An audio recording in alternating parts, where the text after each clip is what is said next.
Hello everyone, my name's Steph, I'm Botanist Cool. Today we're doing a dice unbagging, and we're going to be reviewing these dice. These are the first times I've bought this specific brand of dice from these makers, not makers, but rather like people who sell dice, whatever they are. Hey Mia, how you doing? My nails look very lovely, I personally think. I got a nice little green on them. Anyways, first time we're really working with these guys, seeing what they've got. I think I might need a little more light. Hold on.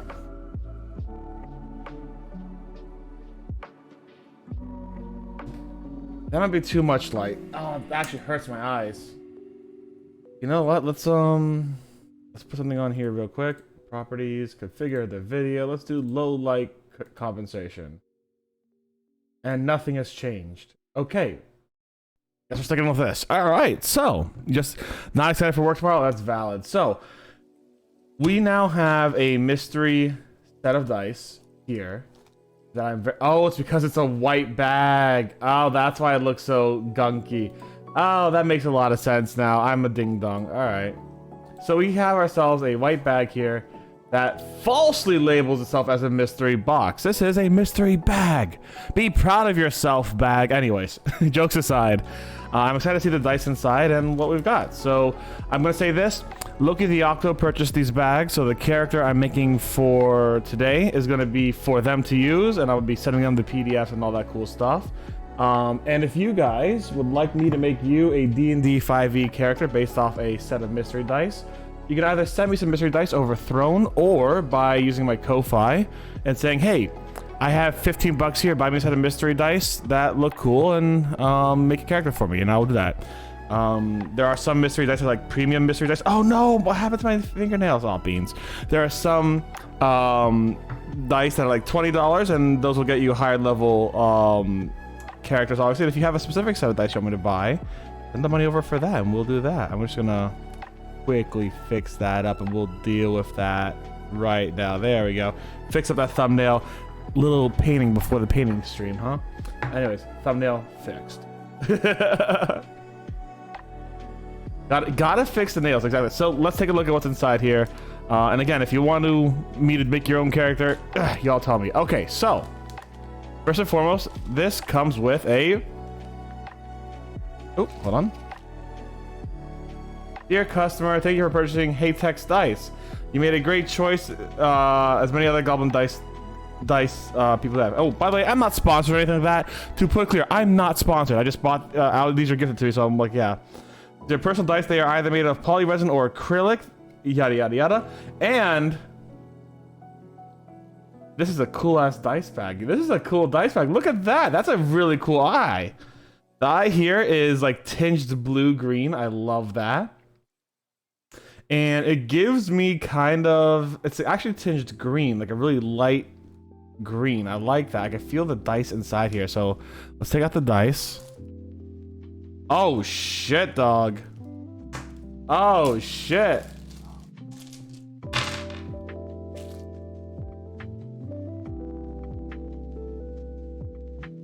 Wow.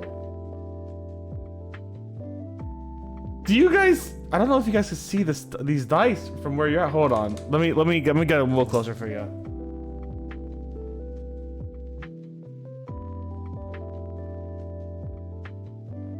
They are really, really sparkly. They got glitter all on the inside.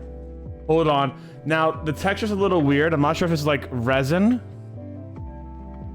instead of the normal acrylic I'm used to, but I'm gonna give it a mouthfeel taste, rated 1 out of 10 on mouthfeel.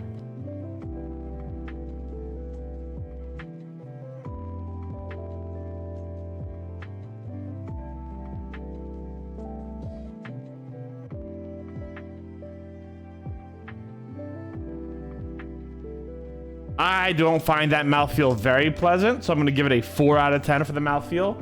It's not the worst, so maybe 4.5, 5 out of 10 for mouthfeel, but these guys are really sparkly, and they come in a bag like this, which this bag is really, it's like faux leather, it feels like, or something like that. This company went out with the Comic-Con in 2018, maybe. These are some cool dice. The one thing about these dice I do not like is how hard it is to read the numbers they painted in the numbers black. And that makes it a little harder to read it when they're transparent and you're on a black darker surface. But if it's on a white surface, how does it look? Here's a question. If I was on a white surface, how does it look? On a white surface, it's still kind of rough to read. So my biggest complaint about these dice... Ah, shit, I ruined my nails again. Hold on, gotta fix that. My biggest complaint about these dice is that the numbers are black and not something like gold. I think gold would have been better for these dice specifically. I think these dice would have been much better suited to have gold as their color. Make it easier to read as you're playing your game. Because usually you're actually you're playing on a table at home, something like that. You can roll your dice. You don't want to take too long to read it. Oh, that's a 17. But it's really hard to read when it's black. I can actually see on the camera, it's a little easier because you're basically like seeing through that. But like in real life, with my relatively limited light and not the ability to see like the camera, it's actually quite hard to read these numbers. In here, that's a 9. That is a 3. But oh, they got a nice throw. Mouth feels 4 out of 10. Yeah, it's kind of really weirdly smooth. Don't like that a lot, honestly. These might be the resin feeling ones, and they don't feel like the other ones I have. I don't think I've ever gotten resin.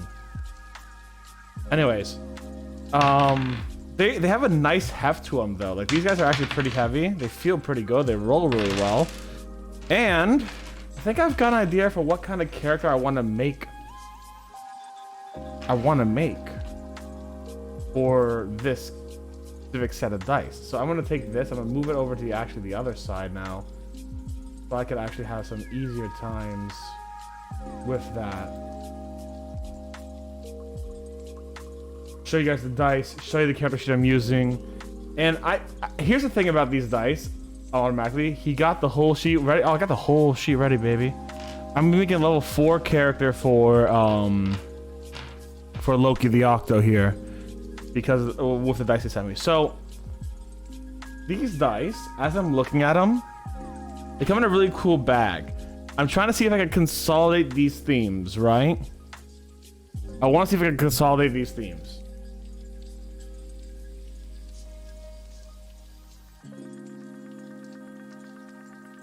And I think I got an idea. Okay, I think I've got an idea. I have to do some research into some classes now, because I think I've got an idea. You're gonna see my keyboard here. It's gonna be a little... Oh, you're not gonna see my keyboard. That's nice. Oh, but you might see my mic. Oopsies. Hold on. I got the whole sheet ready, baby. So I want to take a look at a specific class real quick, because I have an idea of what I could do with this.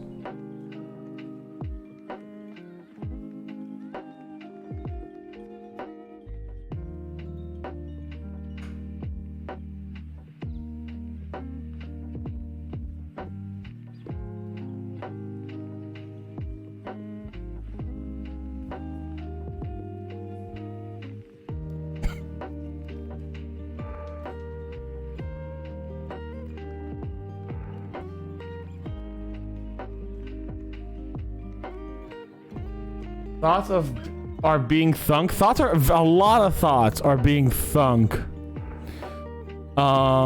Here's my idea. So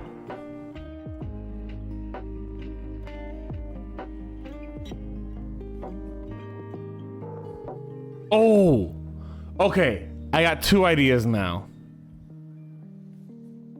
I got 2 ideas. So I was thinking, because it's like a dragon knight, we can make it a dragonborn. But instead, what if... Because Dragonborn feels too simple to me. I was thinking, what if the bag itself is actually part of this character story? What if this bag itself is actually part of this character story? I'm thinking... Sorcerer. You have the child of the classic bard and dragon, And the dragon, as a parting gift, has given their child a bag of magical spell components and instructions on how to learn how to control their own magic as the child of a dragon. Or maybe it's not a dragon. I mean, it's gotta be a dragon. This is a dragon eye. But we don't necessarily need to make it a dragonborn. Or we could look at it as a character who found a bag of components that was provided by. I think that that's a lot less story driven, because you have now just a character who found a random bag that has no meaning to them. Because I think so, Drunkle. I think so. So what's happening here basically is, you know, people could, So we had someone, friend of the stream, buy some mystery dice to review, and biggest complaint about them was that the letters are black. Don't like that. Could barely read it personally, but otherwise they're really sparkly, right? And I kind of got this idea. What if we have a child of the dragon? I immediately thought bard, but I did also think, what if we went sorcerer? They had this bag from like a parent, their dragon parent or something like that, right? Whatever their mystical parentage is. And I'm pretty sure the DM could come up with a cool idea for that. This bag has a bunch of instructions on how to control the magic of a character, right? So I'm thinking we're gonna make this character.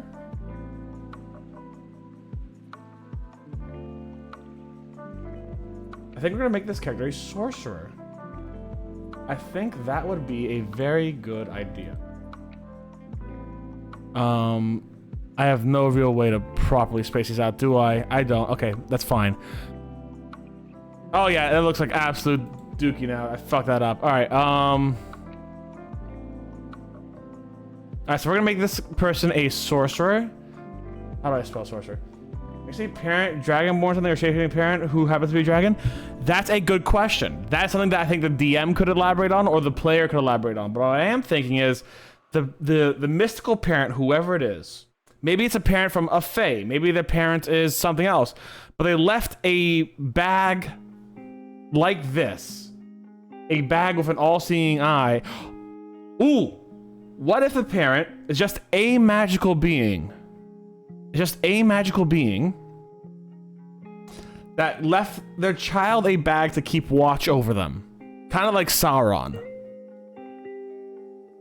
Which potentially could make them a warlock instead of a sorcerer.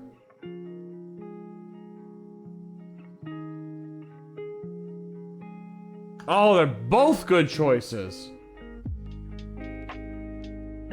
Okay, yeah, I'm going with that. Whatever the magical parentage of this character is, the parent who is the magical parent, who cannot stay with the human parent, or non-human parent, I haven't decided yet, has left them a bag.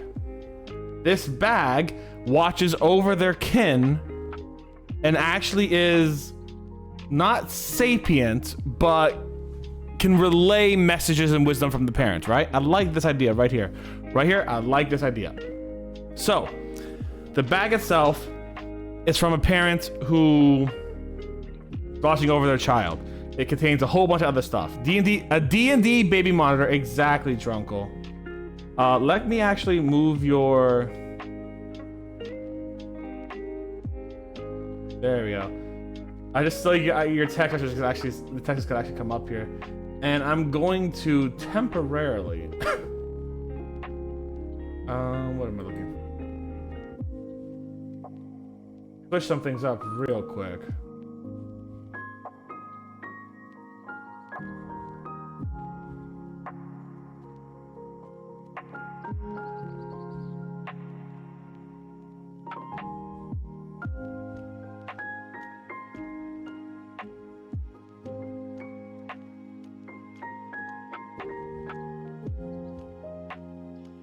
Where's the, oh, here we go.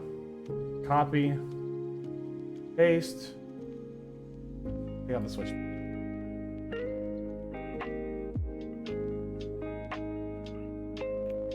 Alright, cool. Now you guys' text should show up on this side here, where my hand is. Alright, so D&D baby monitor. We're gonna make this character a sorcerer. If I spelled that right, I did. Alright, cool. Yeah, thanks for the test there. Which means at level 1, because we're gonna create this at level 1. We're going to have 6 hit points. And no initiative yet. So we're just gonna say right now our hit point maximum is 6. Not changing for the moment, alright? We're gonna do... I'm not gonna do standard array. I want to make this character interesting. So... let's go down to...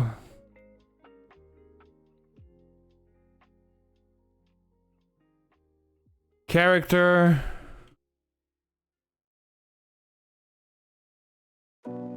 is the child of a magical being and so far mystery race, right? So far mystery race.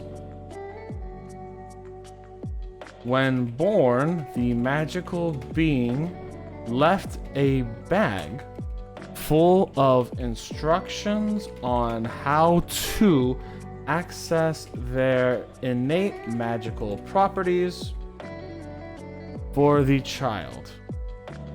I spelled things so wrong. I spelled child like child from Genshin Impact, and that was wild. The child. The bag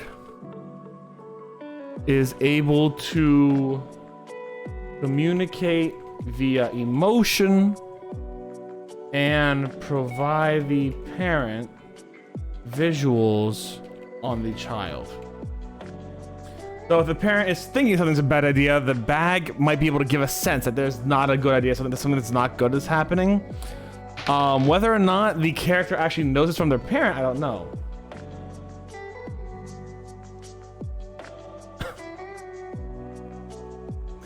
Maybe? Was the parent evil for one of those right regions? Maybe, but at the same time, it's also just kind of like a Dragonite too. Like, I think, because what we're doing is we're building a base off a character. It's for a person to use in D&D. So as an example, this person, Loki the Octo bought the dice for me. So as such, I'm making a character for them. So Loki could fill in the blanks while I believe we could give a really solid basis for them to work with a DM. So, good idea on the parental motivation. So the parental motivation is unknown.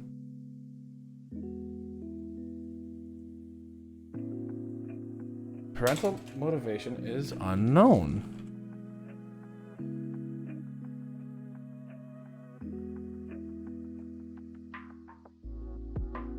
They're really sparkly and glittery. I'll post a picture on the Discord later for sure.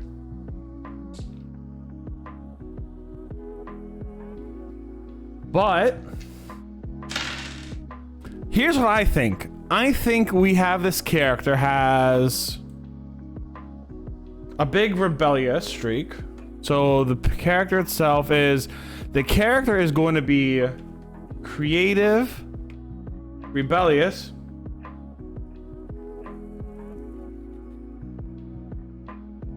caring.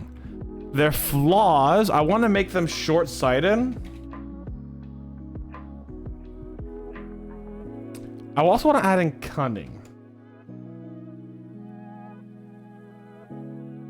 I think they have a strong bond.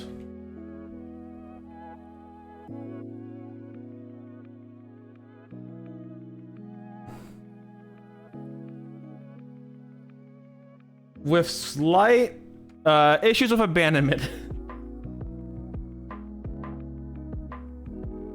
I want to say they're younger in age too. Yeah, so I'm thinking like they're just entering adulthood for their character. So if it's an elf, they're around 80 years old, 90 years old. If it's a human, you're gonna be around the high teens, low 20s. I think we're gonna have the character be younger. They're gonna be creative, rebellious, caring, cunning. Still under the tutelage and or work with their parents. I don't want to make a teenager because I don't like making teen characters in general, or like young teen characters like 15, 16, etc. But I'm cool for like around the 17 to 20 area. So we're gonna try to make it around that age. You know, they're just burgeoning into adulthood. They're just coming into adulthood and understanding their roles in the world, right? I think their goals. Their personality traits, ideals, strong bond with the remaining parent. Is there like a goals section?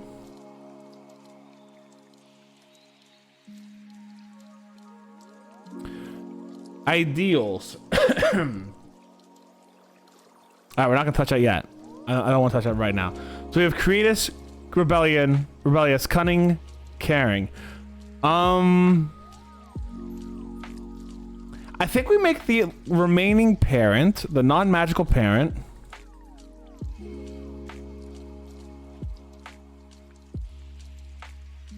is a blue-collar worker, i.e. blacksmith, carpenter, etc. So someone with a legit trade, potentially a small business in their local town, right? That's what I think. So we have a blue-collar worker parent who tries to actually instill really good values into them. The problem is the young teen who is creative, rebellious, caring, cunning, etc. It's boring for them. So, you know, or the young adult character bored with stable life. Character's bored with stable life. All right.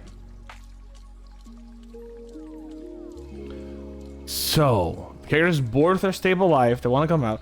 We're gonna use standard array. I think I got an idea for this character. We're gonna use standard array to get their stats. So standard array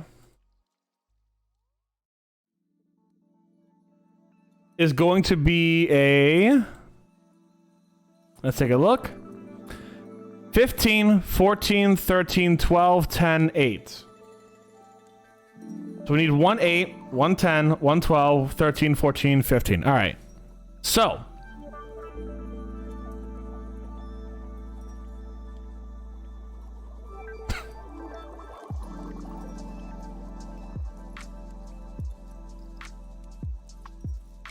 ooh, these are good questions. I'm actually gonna do something I very rarely do with my personal characters. I never make strong characters. I'm actually gonna give this character a 12 in strength. I'm not going for like min-maxing stats. I'm trying to make a character based off a backstory, right? This character is the child of a carpenter, a blacksmith, etc. They're going to have some strength and they're going to have some constitution, right? I think when it comes to formal education, they're gonna have a hard time. Or, oh, maybe they got a decent education, but no wisdom. They're rebellious, they're young, they have to grow wise, right? So, a lot of what they know and a lot of what they wanna do, and wisdom affects a lot of things like, you know, perception, etc. So maybe they just aren't wise. They're young, they're brash, they're inexperienced, so their wisdom is really far down, but they're actually trained in trade, so they kind of understand how a lot of the more formal things work. And with the instruction from their parent in the book, they actually have a level of understanding there. I have a 14 and a 15 left.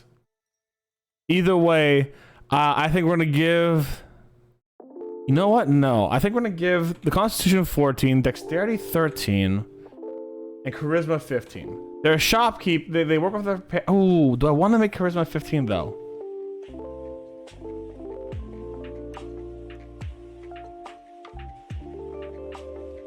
They're good questions. What is the spell casting thing for? I'm pretty sure spellcasting DC is charisma for these guys, right? Yeah, charisma. It would make sense to give him 15 there, but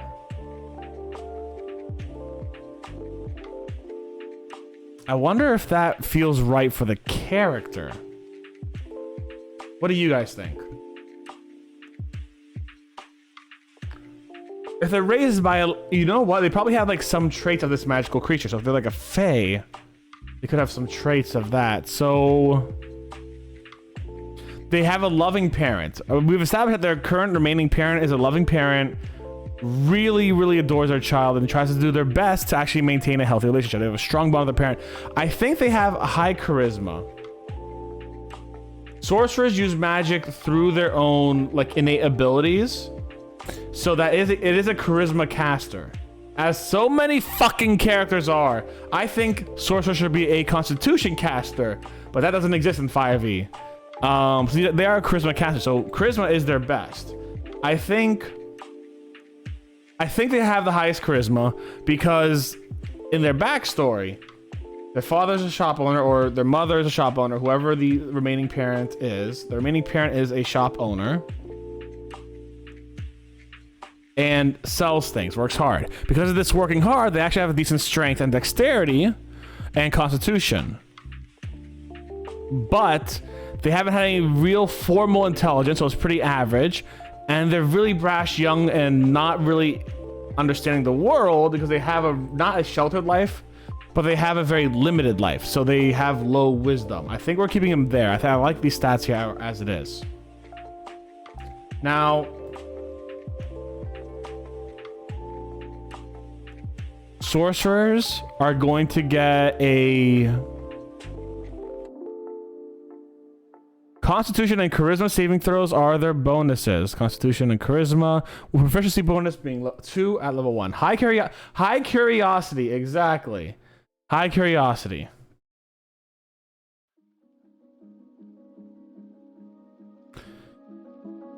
So the saving throws will go.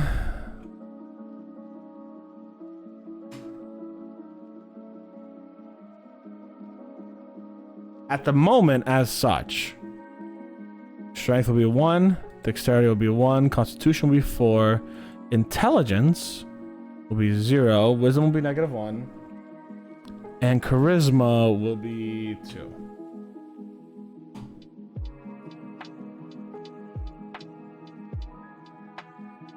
They choose to Arcana, Deception, Insight, Intimidation, Persuasion, and Religion. So they can choose 2 skills from the list: Arcana, Deception, Insight, Intimidation, Persuasion, and Religion. I think we're gonna go with Insight and Arcana as these 2 things. Now I'll tell you why Insight and Arcana. Insight, but this is related to the class specifically. Okay, no, this is class related specifically, not background related. So, ooh.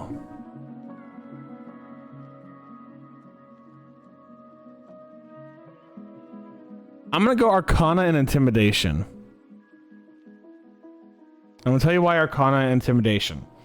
Arcana, because they got the magical pouch, right? From their parent with instructions on how to use their innate magical abilities, right? Oh, let's raise out that pinpoint maximum also to 8. Intimidation, because I feel like they're young, brash, bold, etc. By unlocking their powers as a sorcerer, they've gotten a little to their head, right? It's gotten a little to their head.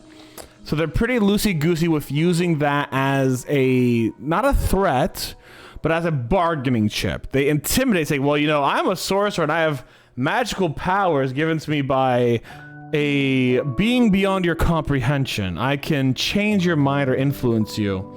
And depending on how the player wants to go with that character, that's how they're gonna go. I think that will be a very interesting way to play that character. So I'm gonna give him Intimidation. I like that. Go for backgrounds real quick.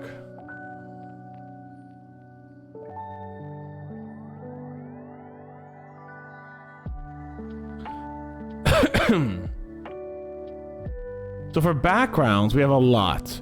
I think we're gonna go with... We have to also go with these dice. They're bored with their current life. Why are they bored with their current life? If they're half Fae, in my instance, Fae can be sneaky. Yes, true. What if These dice are really sparkly. What if we go with entertainer?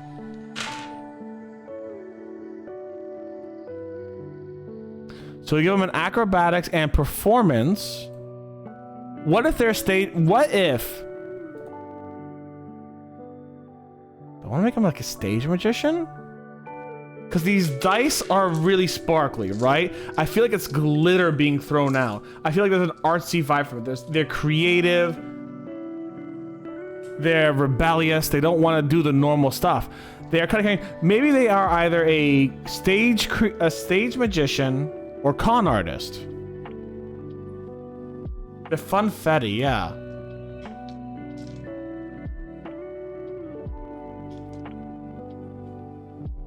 I like the idea of stage magician because we get flavor spells that way.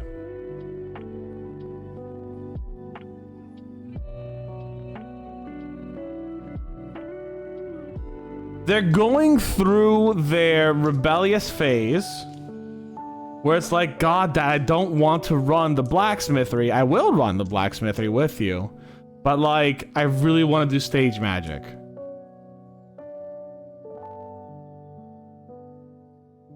So maybe not intimidation for their sorcerer thing, but what about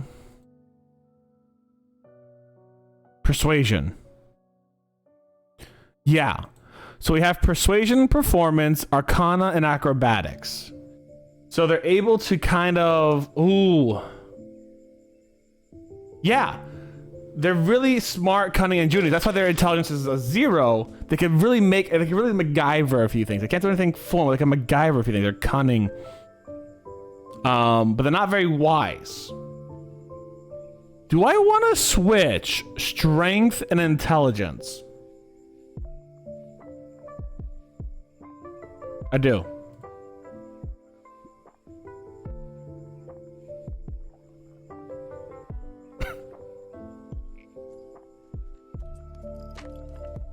And the reason why I do, as a stage magician, you gotta be really smart, dexterous, and you have to be really like up on your game, right?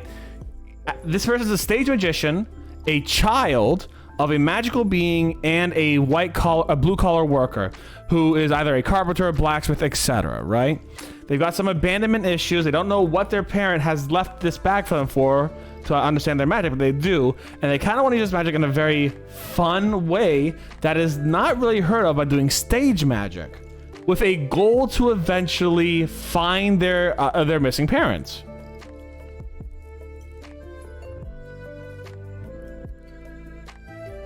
Become stage magician to spread a level of fun in their own way. Goal of finding magical parent. So maybe part of it is that they also have a level of naivete with them, right? I think their call to action, at least at first, is to find their own parent. Yeah, or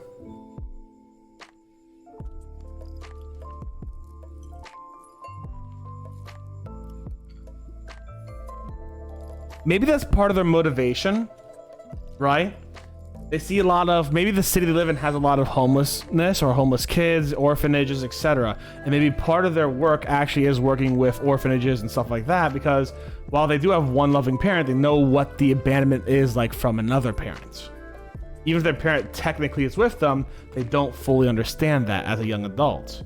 Their call to action might be more along the lines, so I think their call to action is selfish in terms of they want to find their parent, but I think their motivation in using their magic is to actually provide joy. Specifically to children.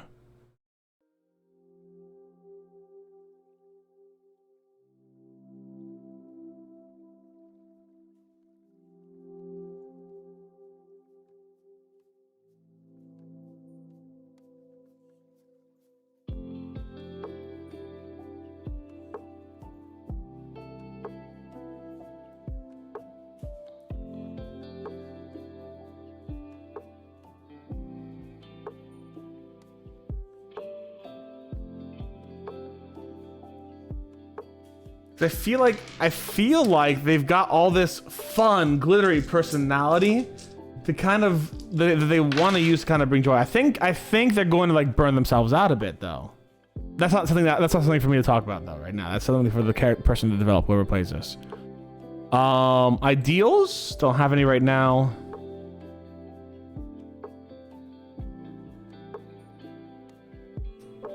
Abandonment. Naive.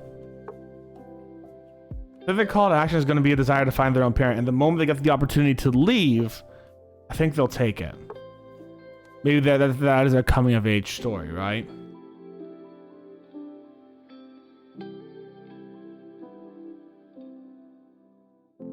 As a level 1 sorcerer, let's see what the sorcerer origins here. I've never played a sorcerer. Sorcerer origin. Choose a sorcerer origin. One that describes your innate magical power. Each choice that grants you a feature. Choose at level 1, 6, 14, and oh, so we have Aberrant Mind, Clockwork Soul, Draconic Blackline, Divine Soul, Lunar Sorcery, Shadow Magic, Storm Sorcery, Wild Magic. Ooh. And there's a lot of Unearthed Arcana. Let me take a look at Wild Magic real quick. I don't think it's right. I'm gonna take a look at Clockwork Soul as well, see what that's all about.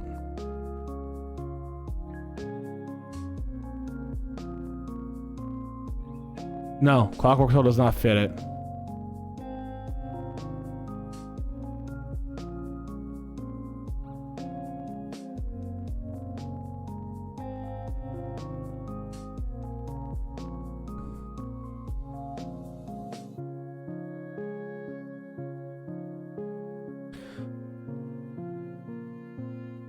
Wild Magic's fun. I don't think it is though. I don't think this is gonna be it. I do not want the alien one. But a cat's eye. It could be. Could be cat's eye. Let's look up what lunar sorcery is. Or... yeah, let's look up what lunar sorcery is. In many worlds, the moon is a revered celestial body with magical properties. On yada yada of your world, imbuing you with magic. Perhaps your ancestors evolved in druidic ritual involving an eclipse. Ooh.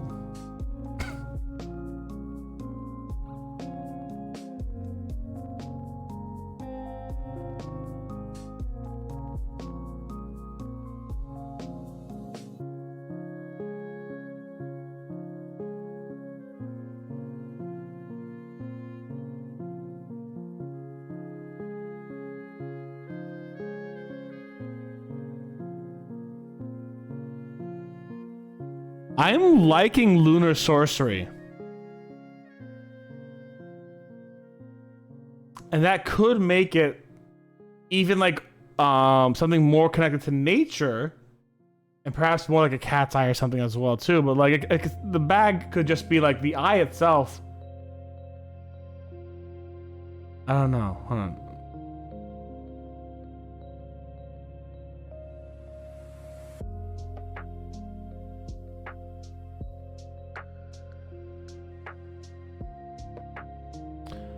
Let's take a look at Draconic Black. The Draconic's kind of boring. Let's throw Draconic away. Right now I'm between Wild and Sorcery. Let's take a look at Shadow Magic too.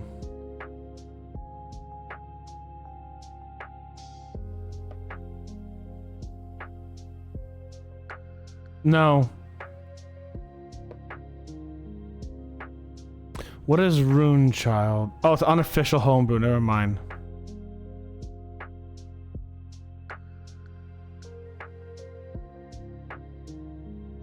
That's how you gotta be cool. All right. I'm stuck between Lunar and Wild Magic. I'm going to read these a little bit more. So Wild Magic, your innate magic comes from the wild forces of chaos, the underlying order of creation. You might have endured exposure to some form of raw magic, perhaps through the planar portal leading to Limbo, the elemental planes, or mysterious far realms. You're blessed with a powerful fate creature or marked by a demon. Yada yada yada. Not a bad choice. Lunar. You or someone in your lineage has been exposed to the concentrated magic of the moon or moons.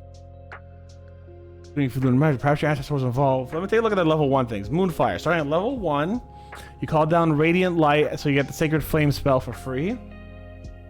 Starting at level 6, your current phases of the lunar embodiment can affect your meta magic feature, with each lunar embodiment phase associated with certain schools of magic, as shown here. Full moons, abjuration, and new moons, crescent, divination, and transmutation.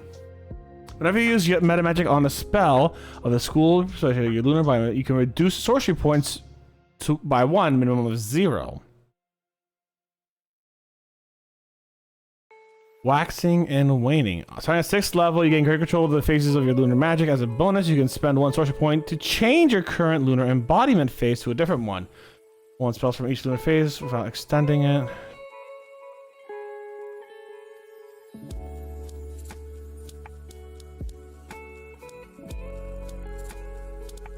So...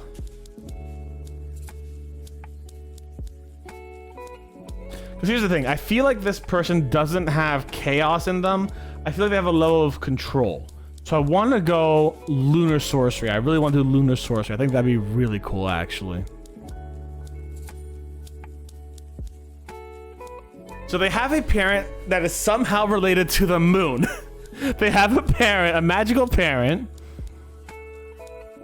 somehow related to the moon. Motivations unknown.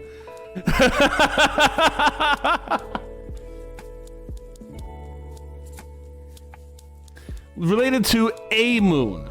Not the moon, a moon. This could be any moon is what's specified here.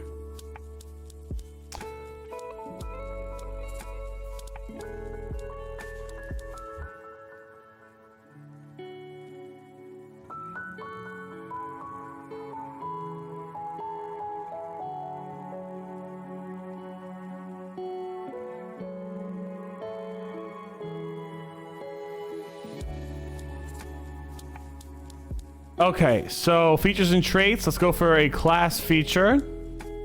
Class feature. I like the lunar sorcerer. So the class feature is Moonfire.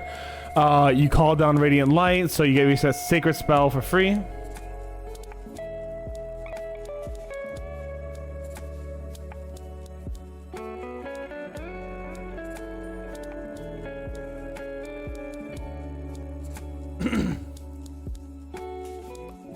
Lunar embodiment.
So basically what happens is every day as you wake up, you could choose a moon phase to be in. These moon phases include full moon, new moon, and crescent moon.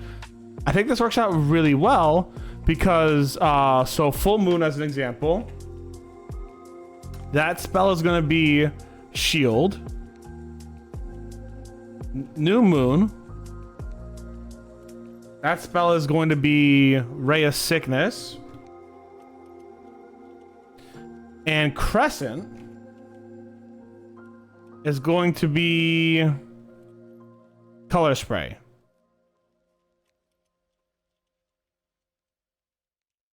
I think this character stays in Crescent Moon a lot because they're stage magic. They're color spraying everywhere. They're an artist, a performer.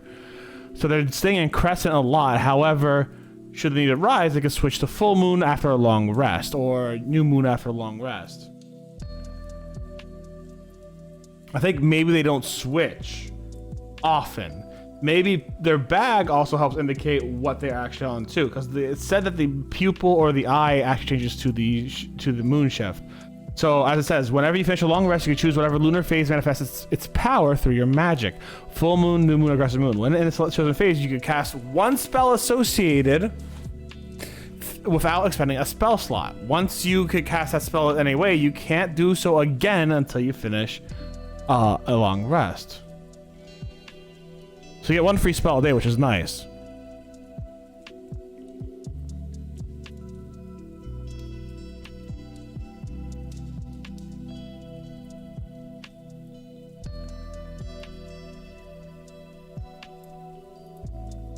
I like that. The lunar fucking thing is cool as shit. All right. Cool.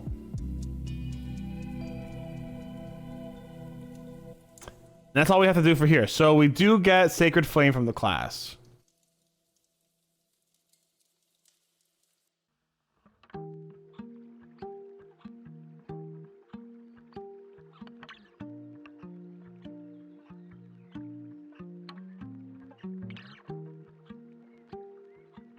Let's see what else. Let's get a list of spells. So, as a sorcerer, you're going to start with 4 cantrips and 2 level 1 spells. Yeah, and 2 spells. 2 spells at all. 4 cantrips and 2 spells known. Okay. So, sorcerer spells. Dancing Light is a... what is it? Dancing Light's a cantrip. We're gonna have that.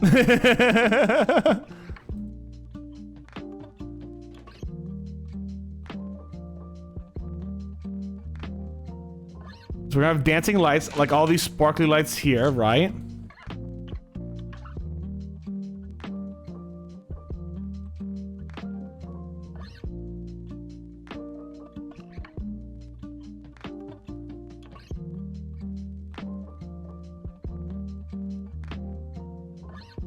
I'm just going through like the rest of the spell list real quick.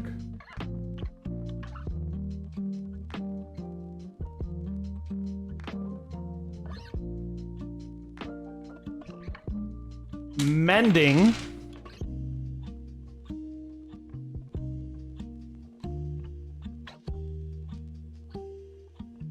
Like when you rip a piece of paper, you mend it back together as a magic trick. Minor Illusion. And I spelled that wrong.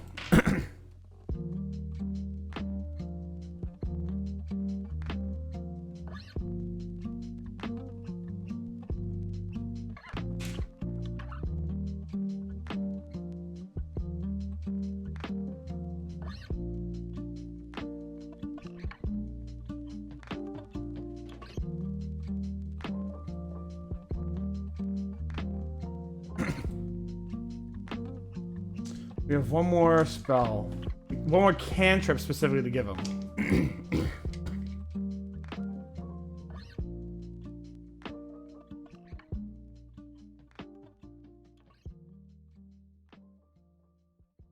Prestidigitation.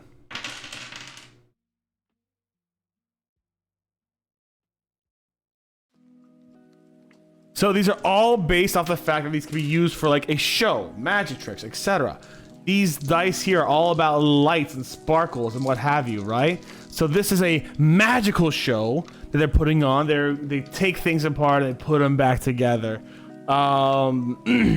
They are able to cast minor illusions. They're able to do dancing lights and sacred flame. Sacred flame can't really, do much magic with that one, but they would use prestidigitation, do some minor magic stuff, illusions, etc.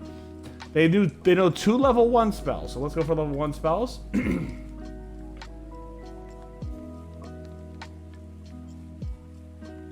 Chromatic Orb. And they already have Color Spray. We're not gonna give them Color Spray.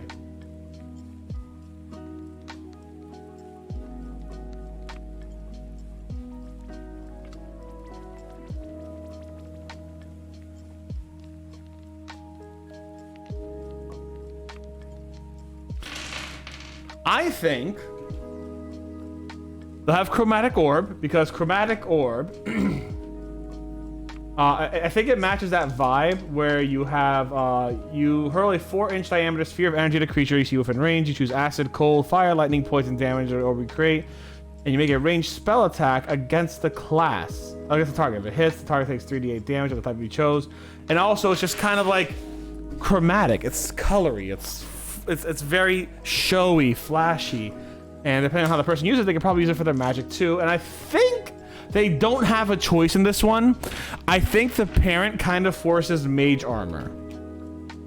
I think one of the few things, kind of like shield, I think the parent's influence with the moon has actually forced one of these spells to be mage armor, right? I think that could be a really cool idea that they have mage armor, even though they may have chosen mage hand or something like that. But mage armor is something that they have to do because it's kind of under the parent's head. For some reason, the parent is protecting them. The magical parent is protecting this child. I don't know why yet. No one knows why yet. But they are. That's a good thought process. Oh, thank you. All right, so the parent's protecting them. We don't know why, but they are. So tired I can't spell. Well, I can't spell. It's called prestidigitate. Okay. So I think we have all of our spells chosen. All of our spells chosen. All of our spell casting stuff done. 0 sorcery points as of right now.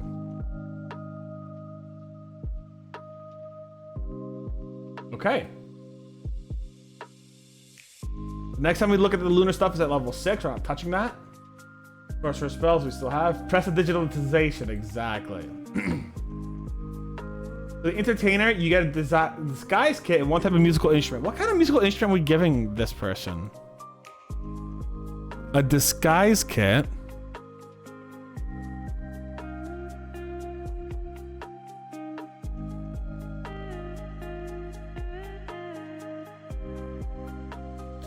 Proficiencies.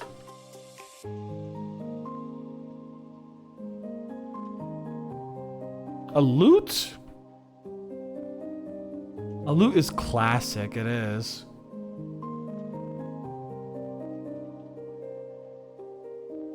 What musical instrument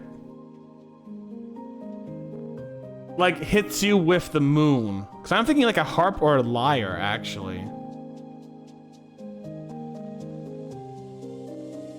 Remember, this is now lunar themed. We have to think about the moon too. What is the moon as a character? What is the moon? Calm, relaxing. I think there's a level of poise to the moon. You need to Google the name right there. Yeah, Google the Buzuki.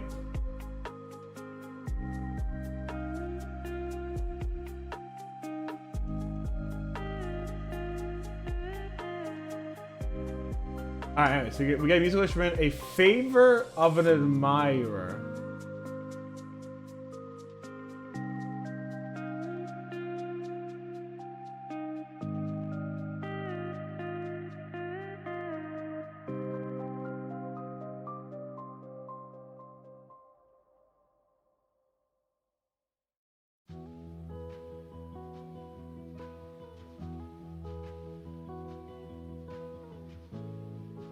Costume, 15 gold pieces.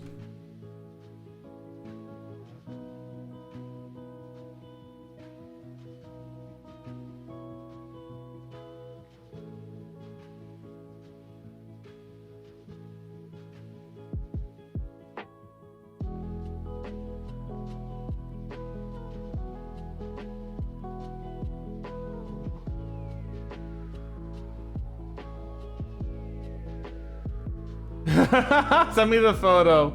DM me the photo real quick. Let's see if I can figure it out. Or just like do the Google backwards thing.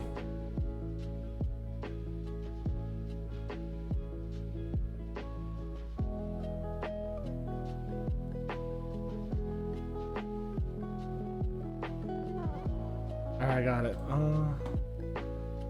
Oh, fuck! I know what that is! Oh, God, I know what that is! It starts with a K, it's like a Calimbra or something. The Mbira. M-B-I-R-A. They are from Zimbabwe.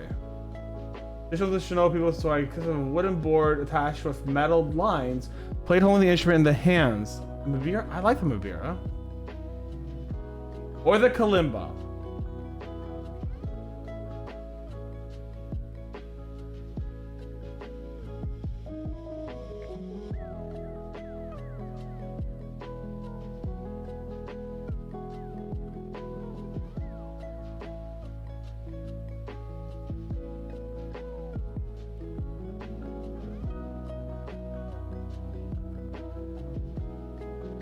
I like that idea. All right, we're gonna do Kalimba.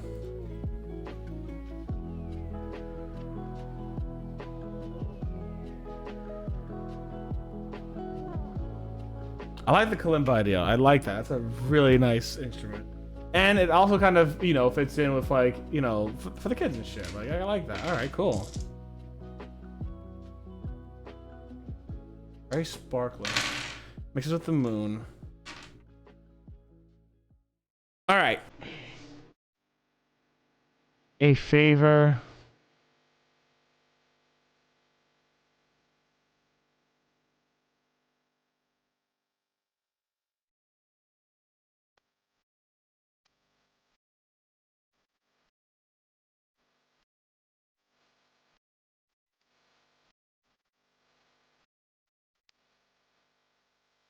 All right. Take that off.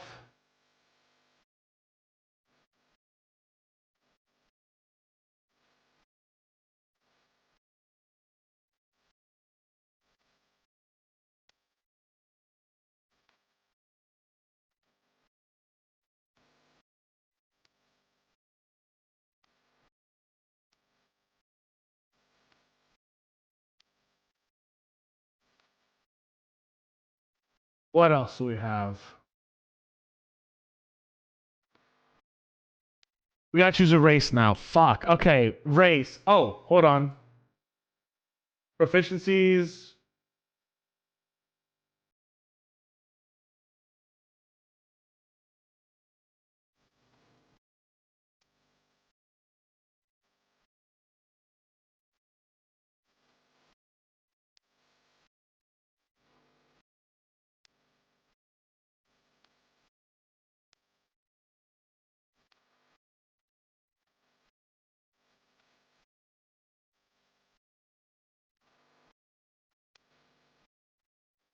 All right, so the equipment, you start out with the following equipment in addition to the equipment granted to you by your background. Any simple weapon or a light crossbow with 20 bolts. I'm gonna go with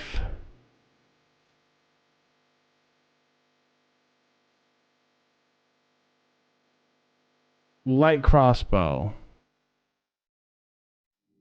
We have like a weapon slot in here somewhere.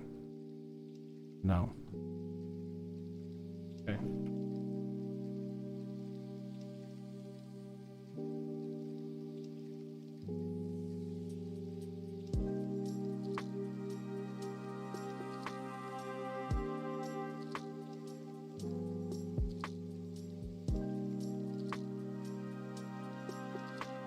No one really cares about how many you have, but component pouch or arcane focus. That's gonna be the bag.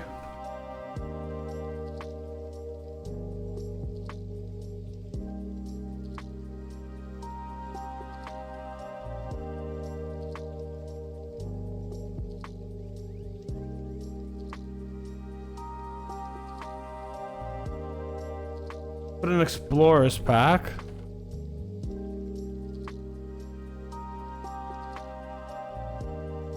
And 2 daggers. There we go. So let's just put the light crossbow.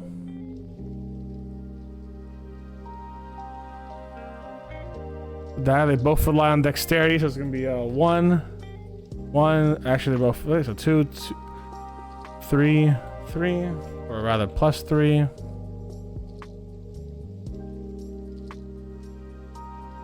(1d4) +1 / Pierce.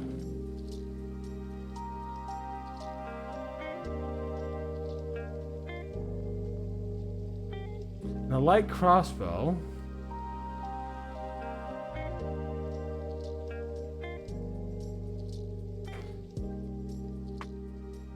Light crossbow does 1d8 piercing.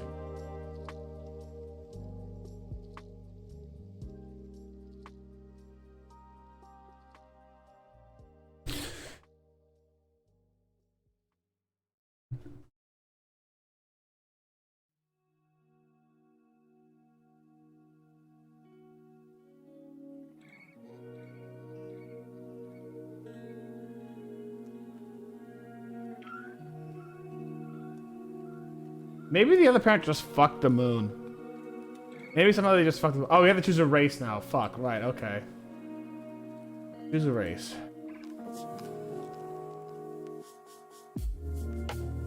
Are there any races kind of closely associated with the moon? Sokka, is that you?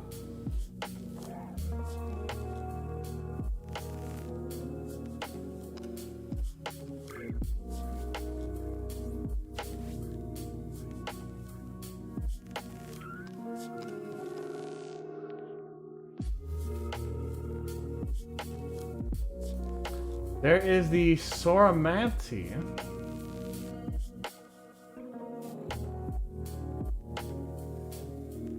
Who don't have a canonical entry I could use.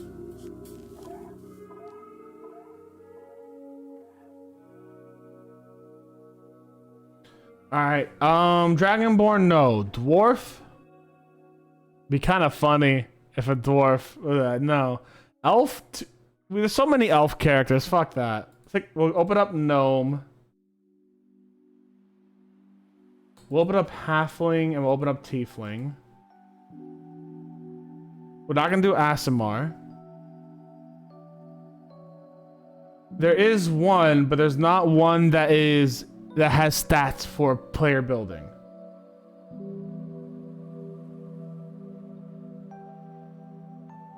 Nocturnal, perhaps. But we're starting to go into like...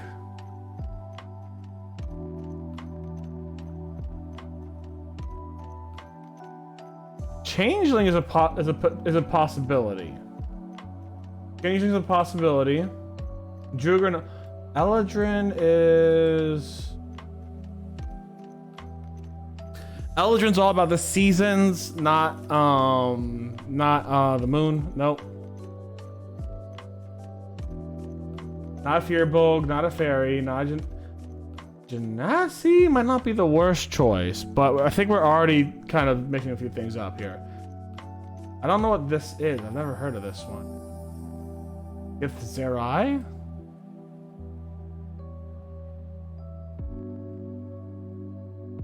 Nope, that's not gonna work for it.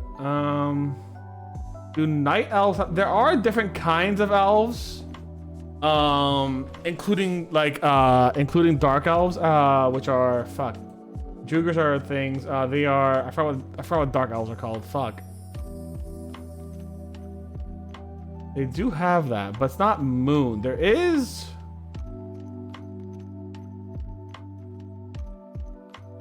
There's the astral elf from Spelljammer.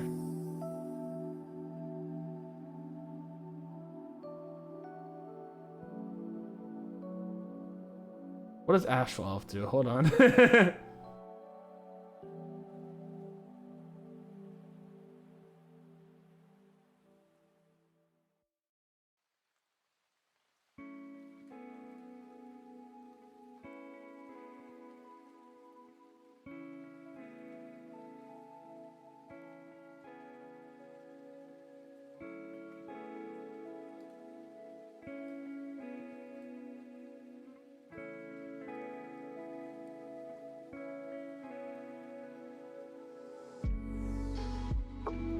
So there is an astral elf, which is hilariously part of Spelljammers, but actually works.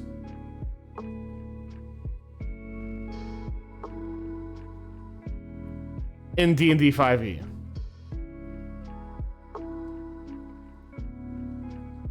We got gnome, forest, rock, grabbing, nope. Lightfoot, stout, Ghostwise, that would be cool for the hospitality, house of healing. I've done this one, it did not work there. Tiefling, bloodline of Asmodeus.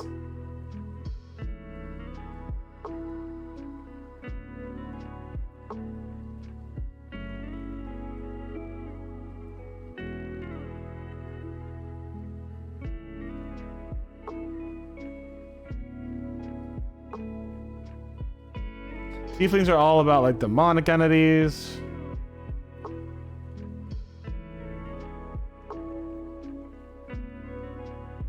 Changeling I'm considering, so it's all shape-shifting, but no, I don't like that actually now.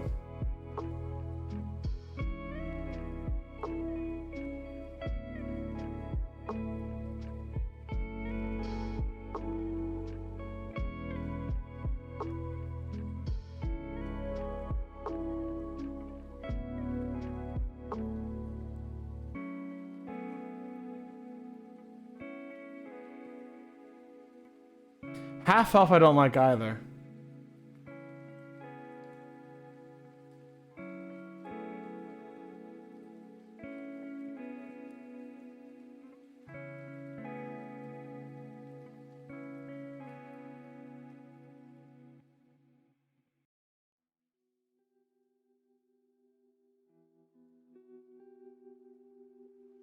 All right, we're gonna go astral elf. Race astral elf. This is gonna be a unique one because it's not even part of D&D. It's part of Spelljammer, which is part of not quite D&D.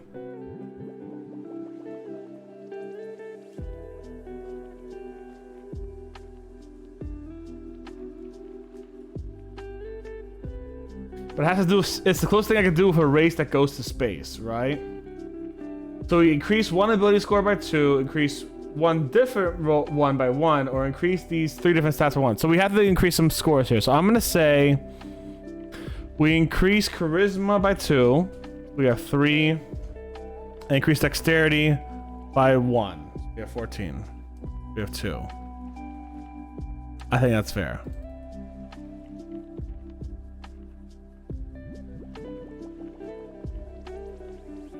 Humanoid, your size is medium. Speed, walking speed is 30. Initiative is going to be 2. Astral Fire, you know one of the following cantrips. Dancing lights. You mean the ones we've already chosen? Alright, we'll move this down here. And we're going to give Astral. We're going to give you just the spell light. So many light spells.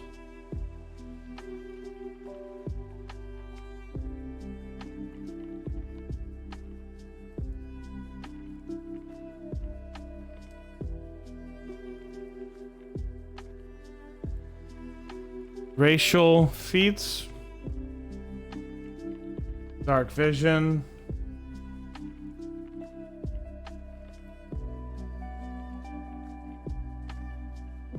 Dim up to 60.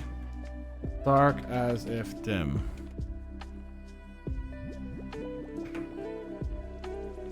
Okay, ancestry. Maybe your moon is like an elf. Maybe you're like a moon. Yeah. Maybe an elf fucked the moon. Maybe Sokka became an elf.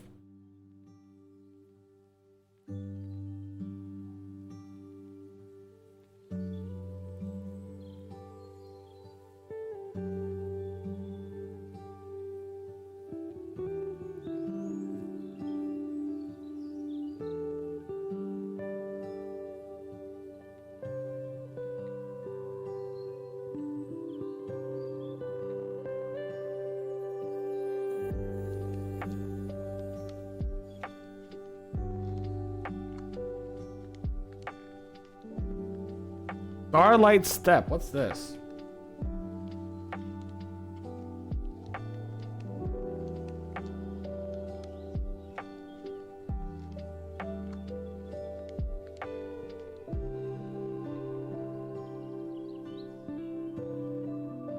Okay, I can teleport 30 feet to an unoccupied space. You can see,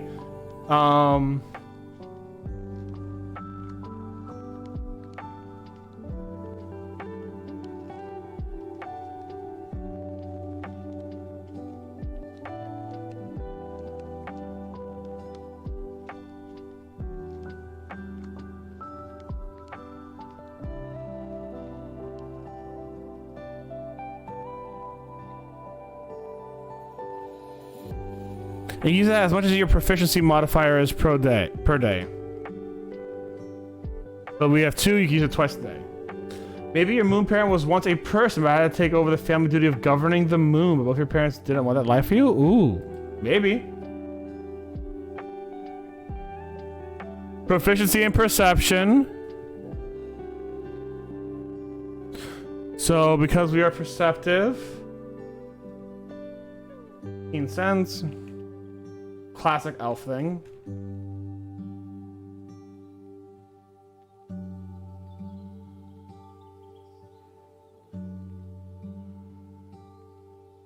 Astral trance.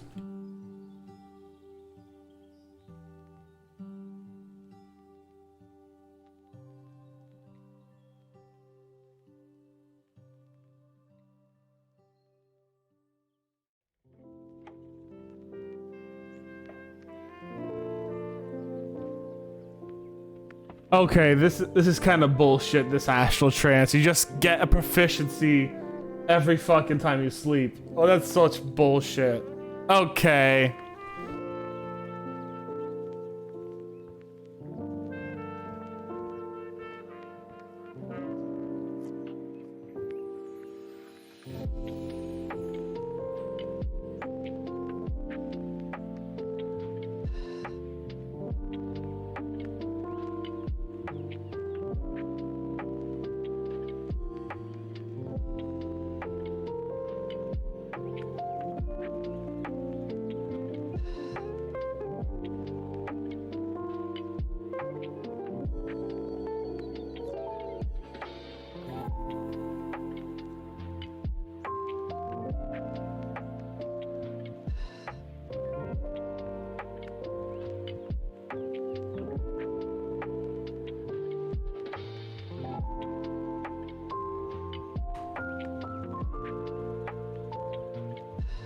And we're gonna have them speak languages. Common and Elven. They've been raised in the mortal realm, they learned Elven, because everyone thinks they are an elf. Okay, that's all I have to do for this. Holy shit. Okay, that was a wild one.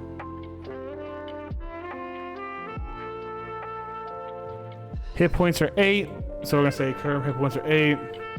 Hit dice.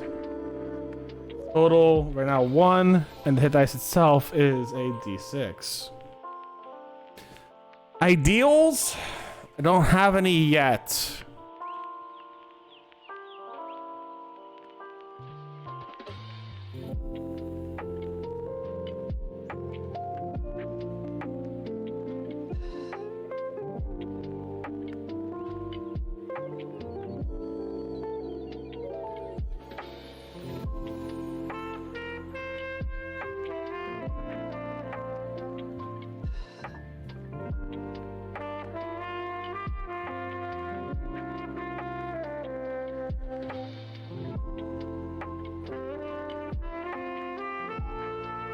We'll just take this off to make it a little easier.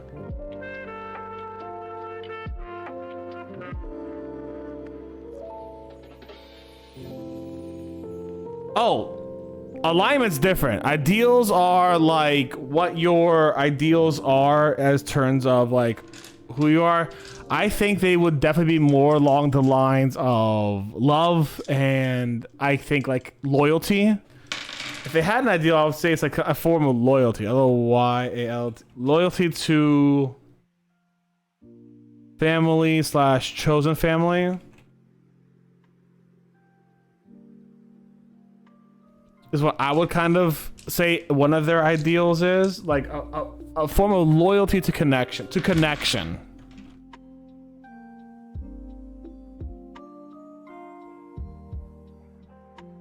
So this person is, let's take off, I'm feeling less rebellious. I'm feeling less cunning. So we have creative, caring, curious, a loyalty to connection and responsibility, strong bond with the remaining parents, strong bond with children, wanting to bring joy through stage magic. They are short-sighted and naive with some issues of abandonment. I think we have a pretty solid character right here. The 3 C's, loyalty to connection, loyalty to relationships, and slash connection,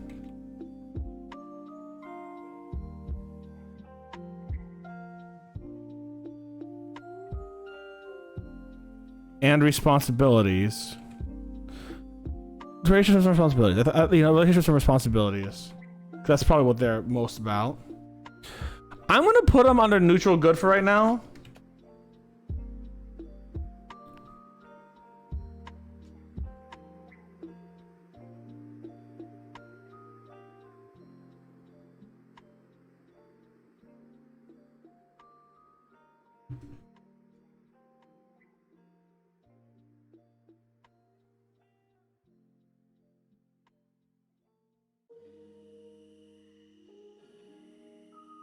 Spell attack bonus is going to be 5.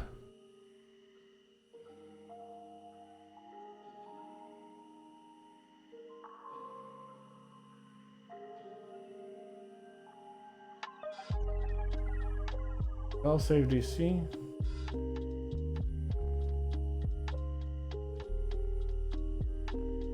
I don't think performers necessarily are secretive. I think this person would be more about honesty. So loyalty to relationships and responsibility, and maybe perhaps very honest and individual. So honest and open. Maybe not open, you know, they have their own issues. They don't want to, like, you know, every character has their own issues. They're not gonna be fully open, but I think they'll be fully honest. You know what I'm saying? This person's an honest individual who wants to bring joy and is generally a good person. They're not here to be dishonest or lie to you, but they have they have their own standards of integrity. I don't think they're lawful, but I think they, you know, they're honest. They, you know, I think that they have a hard time lying because or I think they just choose not to lie because they want to be a force of good, is what I'm feeling, right? They're a stage magician wanting to bring joy. Their deceit, quote unquote, is through their magic. You know, sometimes it's fake magic. That's why they have the performance thing. But they don't have a deception. They don't have proficiency in deception for a specific reason. I did not want them proficient in deception. But I think that they are a very honest individual, and they try to be persuasive. I think is where they get at it.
I don't think this person is...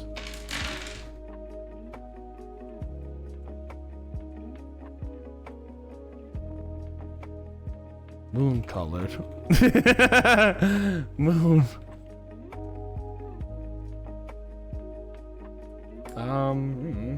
Whatever they want. Moon effects, pupils. Just choose whatever you want at that point. They can choose whatever colors they want. The hair, character name. They can choose the character name.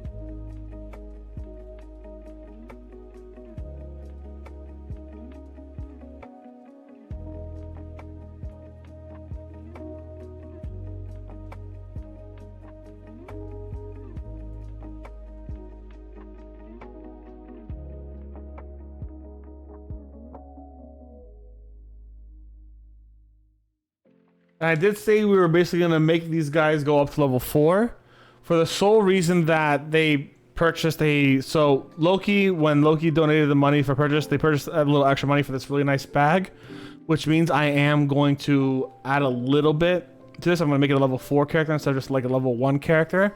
So we have a bit to actually, we have a lot to work with now. Armor class 10. We'll have to label everything. Common attacks are probably going to be things like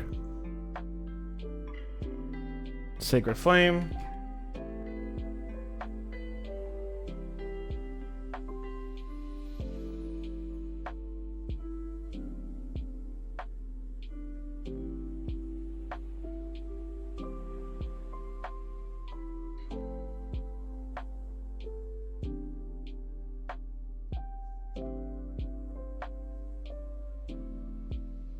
Dex target rolls Dex save against DC 1d8 on failed save.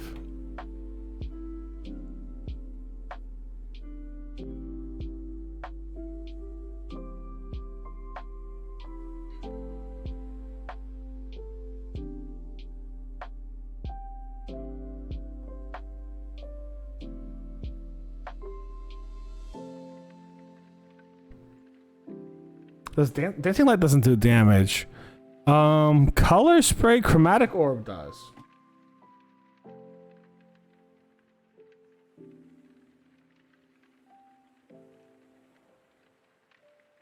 So just like 2 very common spells.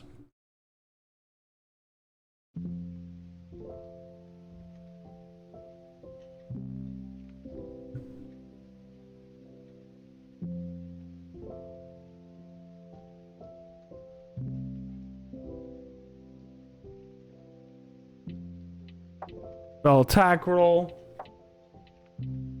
On hit, enemy takes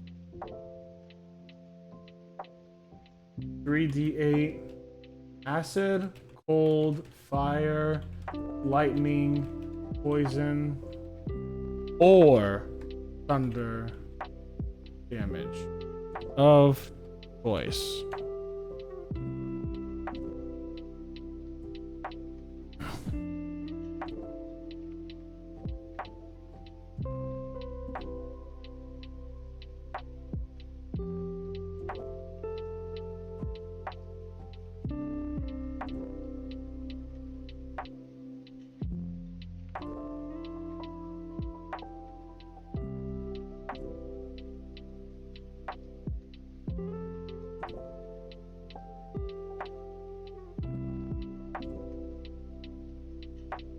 Damage increases by 1d8 per spell slot. Higher if cast at higher level spell slots. Makes sense. Perfect. Did that happen with Sacred Flame too? I don't think so. Okay. No, it does.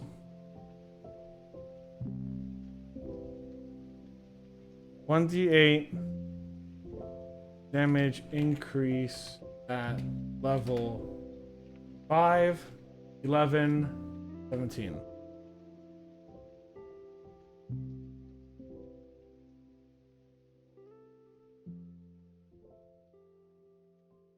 There's just two very easy to cast spells. Everything else you could look up. All right. Cool. We got a level 1 character. Oh, spell saving DC. Fuck.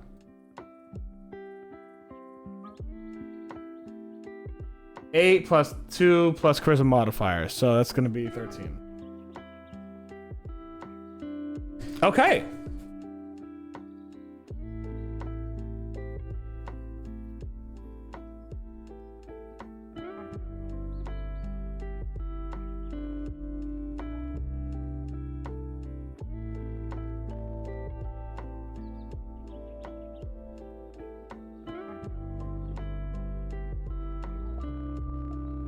All right, that's level 1. Guys, it took us like an hour. Yeah, sometimes character creation can take a very long time. Just for some silly dice, I made a whole character. Now we have to get up to level 4. Now we gotta get it up to level 4.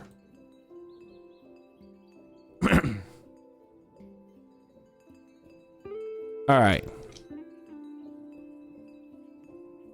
GG's. Let me get a sip of water real quick. So we're gonna do every level one at a time in case people don't know how to level up their characters. People need to learn how to level up sorcerers. So sorcerers, you get to learn one new spell. Oh, hold on. So sorcerers, you get 2 spell slots here. At level 2, you get 3 spell slots. And you get to know 3 spells. So we're gonna take a look at the sorcerer. We're gonna take a look at the sorcerer spell list again. At level 1.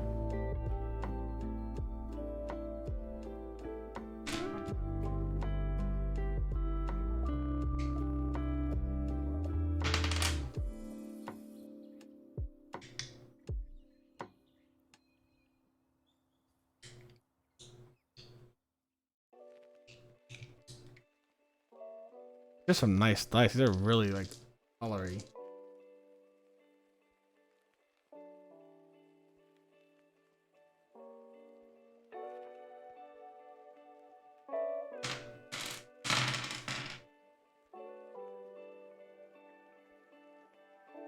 I think. What is this? This looks cool. No.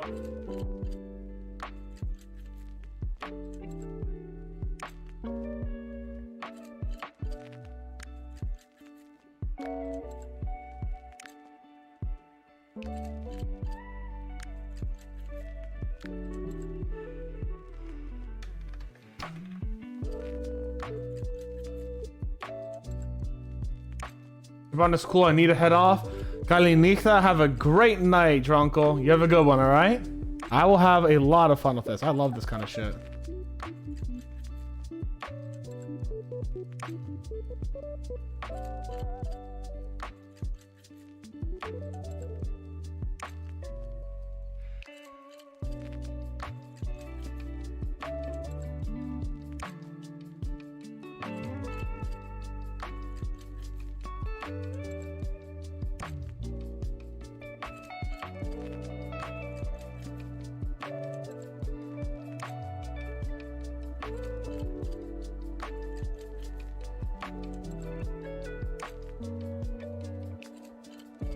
What is this?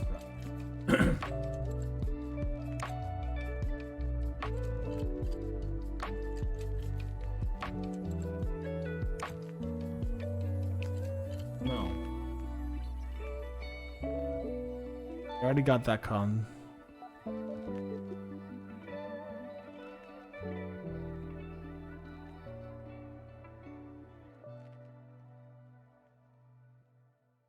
I think we'll go for disguise self.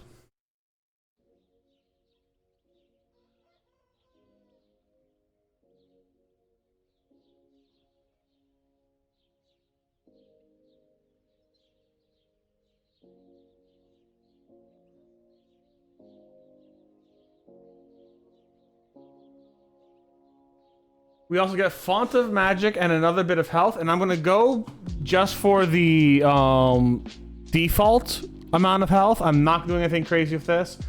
So it's gonna be 4 plus our Constitution modifier, which is 2, so it's gonna be 12 health. Sorry. 14 health?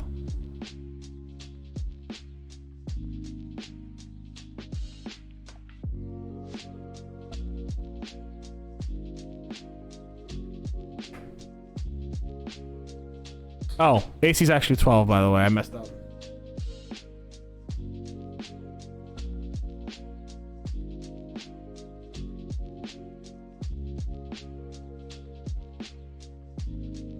Level 2, we get Font of Magic. Second level, you tap into a deep wellspring of magic within yourself.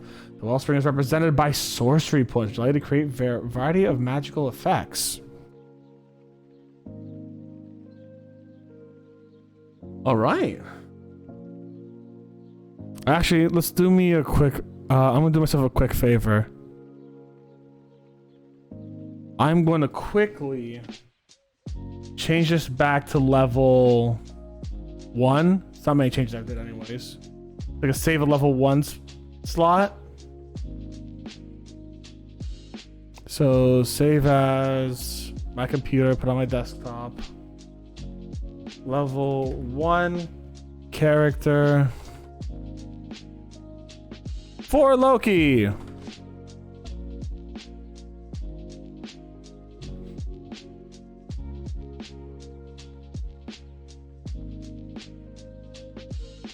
right, let's fix that all again.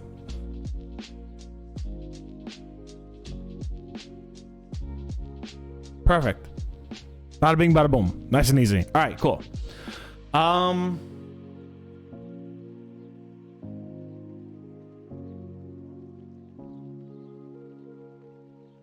I think I'm gonna put sorcery points down. Oh, we can't put sorcery points down here, huh? Do sorcery points here.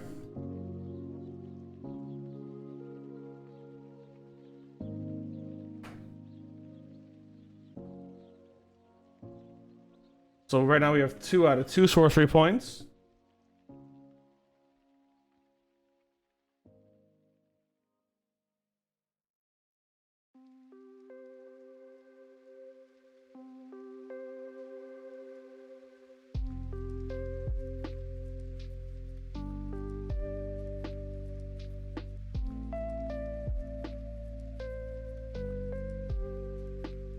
Character has access to deep wellspring of magic from the moon.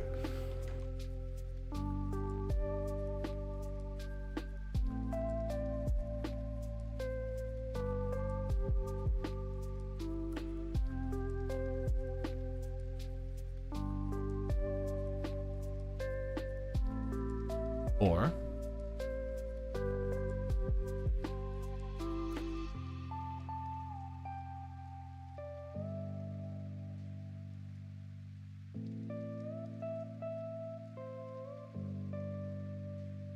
sorcery points can be used to create spell slots, or unused or spells can be used to make sorcery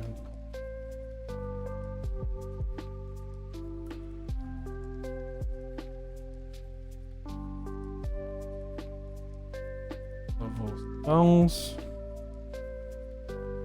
2 SP, second level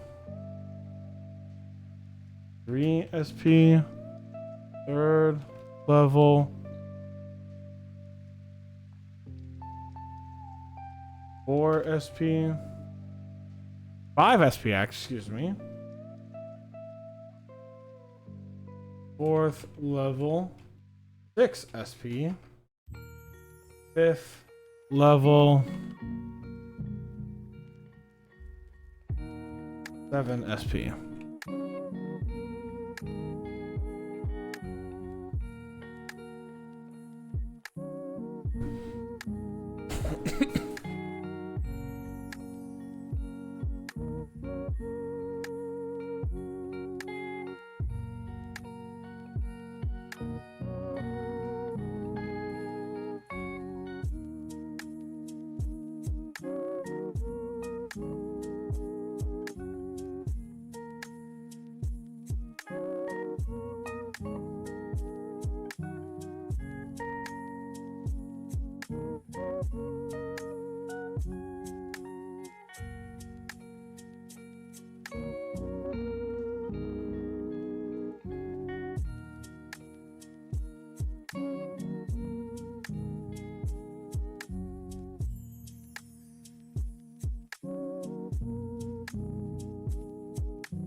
Proficiency modifier does not go up.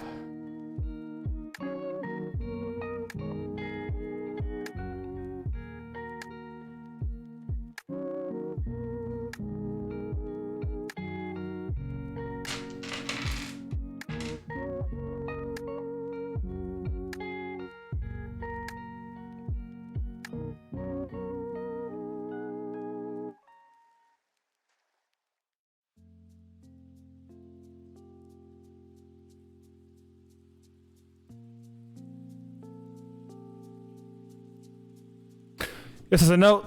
Sorcery points are equal to the level of your character. So I'm looking down here. At 4th level, you get 4. At 7th level, you get 7. Yada, yada, yada.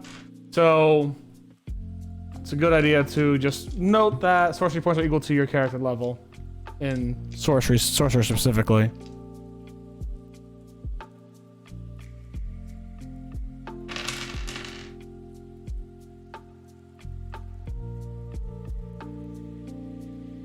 All right.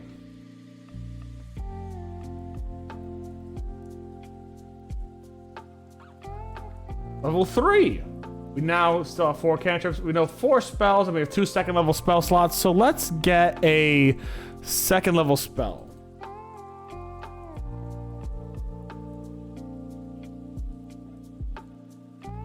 We also start with meta magic. We have the same sorcery points. Well, actually, we have 3 sorcery points. So let's take that 3. And level 2 now. Let's take a look at second level spells. Arcane hacking? What the fuck? Alright.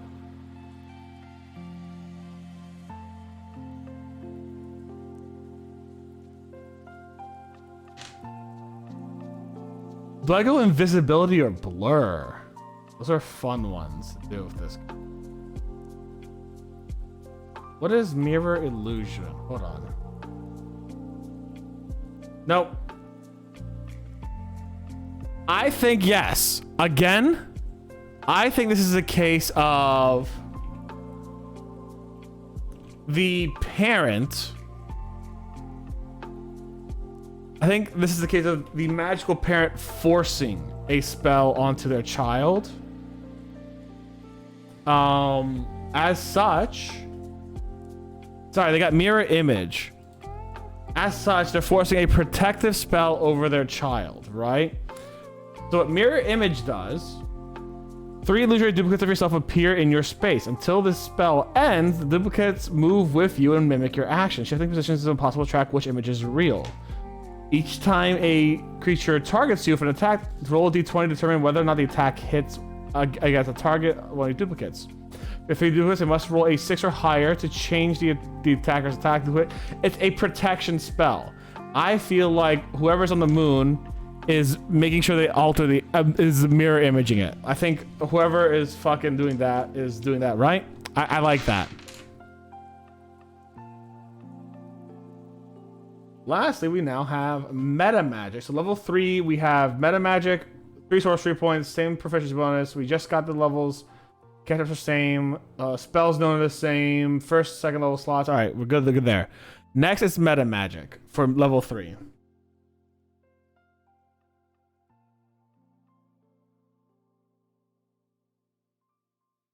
Also, we got to add another 6 health points, so it's gonna be 20.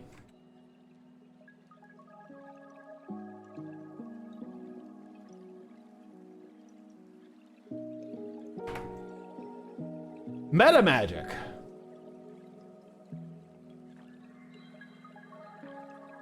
At 3rd level, you gain the ability to twist your spells to your level. You gain 2 following meta magic options to your choice. You gain 1 at 10th and 1 at 17th level. So you can twist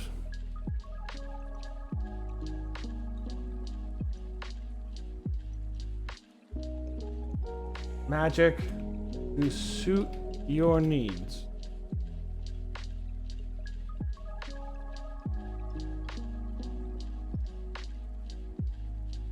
You start. Wait, hold on.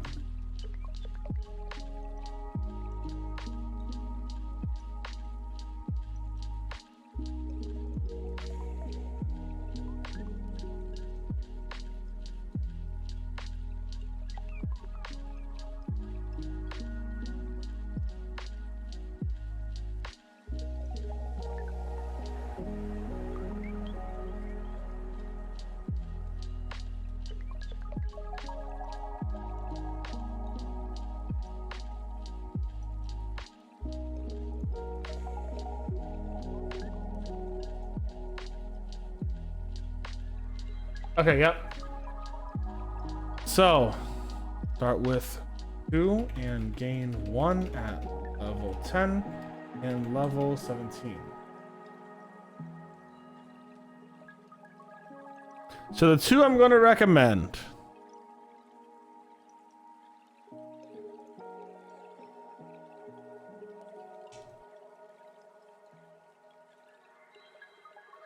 So we have things like Careful Spell, Distance Spell, Empower Spell, Extend Spell, Hidden Spell, Quicken Spell, Seeking Spell.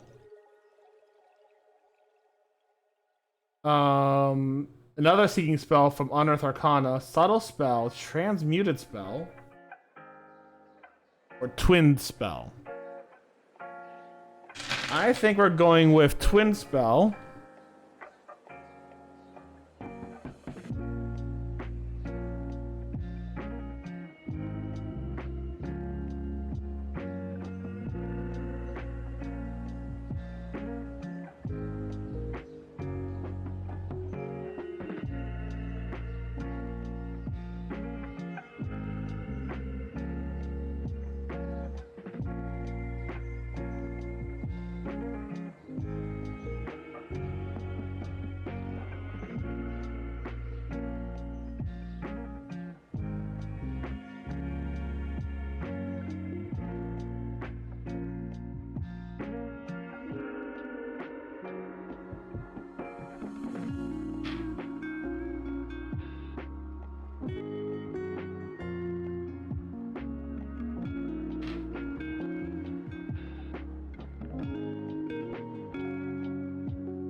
I think we're gonna do Subtle Spell.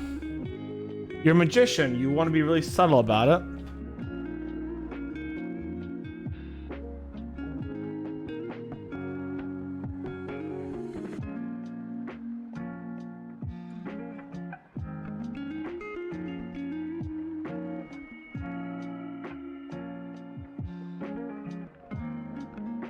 And then I think we're gonna do...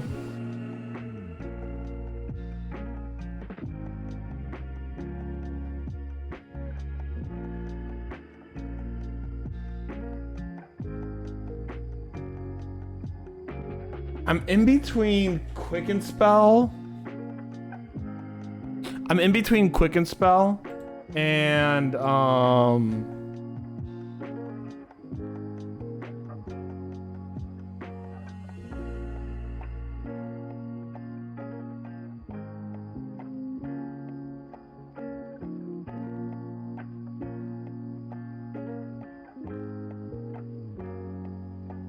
Ooh, careful spell. Careful spell. Nope, I like careful spell. Do we have any AoEs?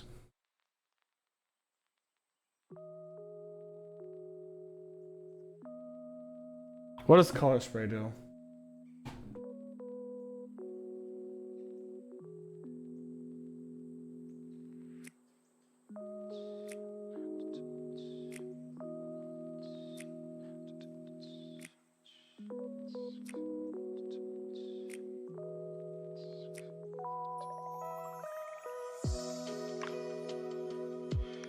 Yeah, careful spell.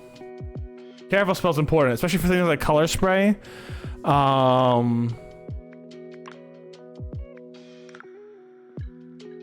only gonna work for color spray, really. Because a lot of these are.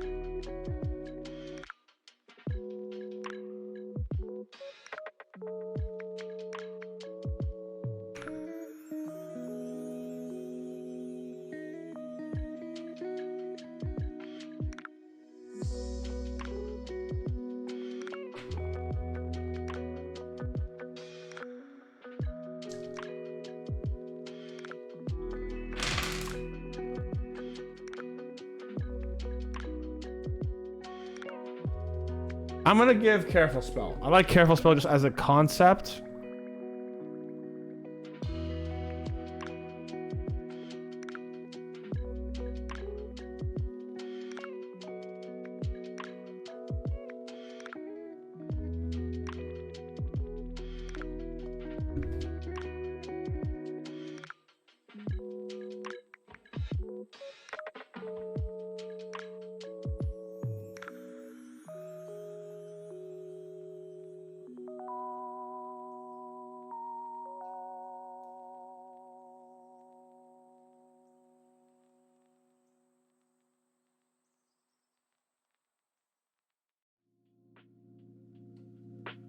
Hold on, what the fuck?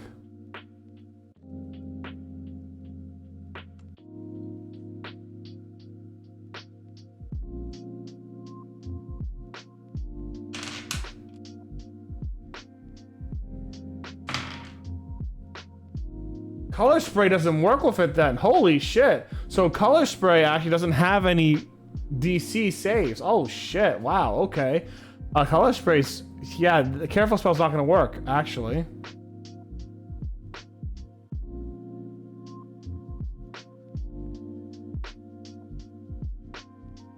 So then let's do distance spell.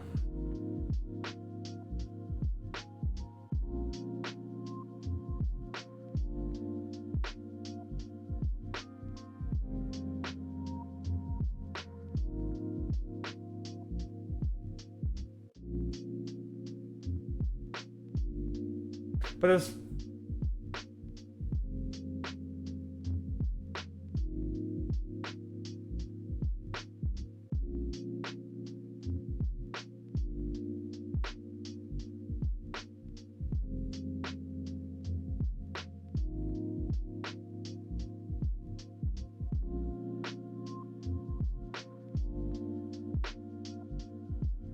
All right, yep.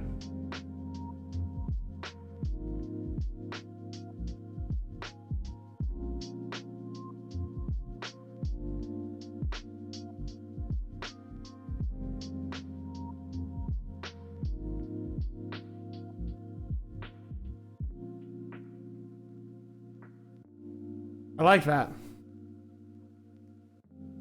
Because, like, imagine just, like, spraying the whole crowd or above the crowd so you don't hit anyone there with, like, a fucking cone of magic and making it massive and making this, like, a beautiful show. I think that would be a very cool thing for, like, a magician to do, you know? All right. I think that's level 3.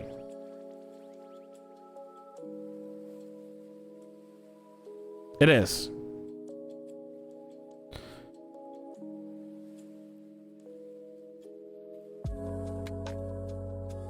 All right, level 4. We have 4 sorcery points.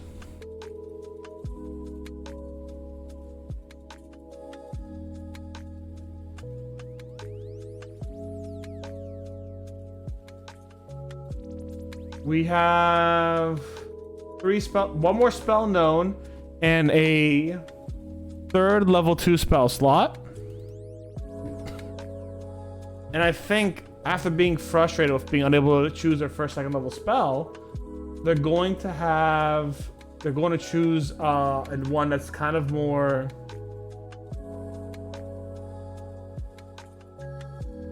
their vibe. Let's look at 2nd level spells. Scorcher, Air Bubbler, Alter Self, Arcane Hacking. That's really funny.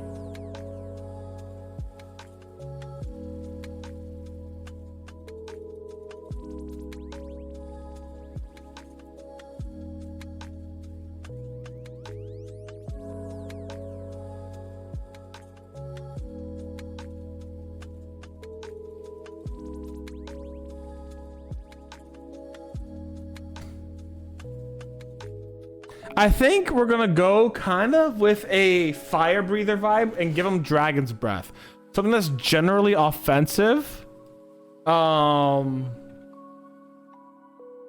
not basically leaving them out, basically not leaving them out in a way where they can't do something. You know, a lot of these spells we've given them have been utility spells, such as Light, Mending, Illusion, Prestidigitation, Dancing Light, etc. With the only offensive spells really being like Sacred Flame, Ray of Sickness, Color Spray, Chromatic Orb. Oh, there's a few of them, but you know what I'm saying.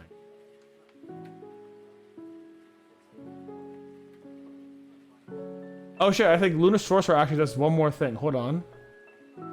Yeah, Lunar... Oh, no. No, alright, no 3rd level spell. Oh, wait, what? Oh, wait. At 3rd level, you reach you get lesser restoration, blindness and deafness, and alter self. Okay. So let's move these down a bit.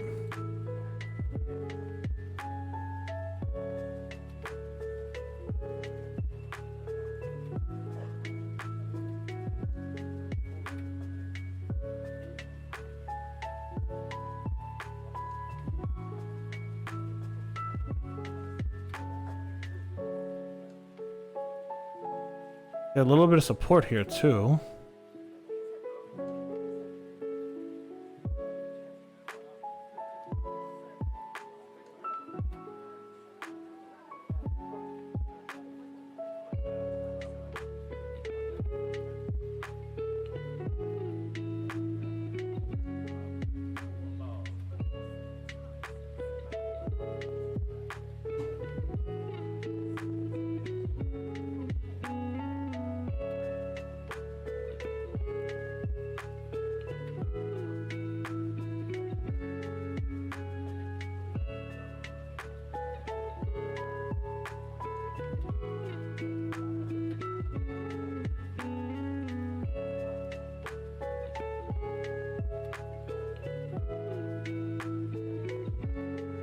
Knew I was missing something from before.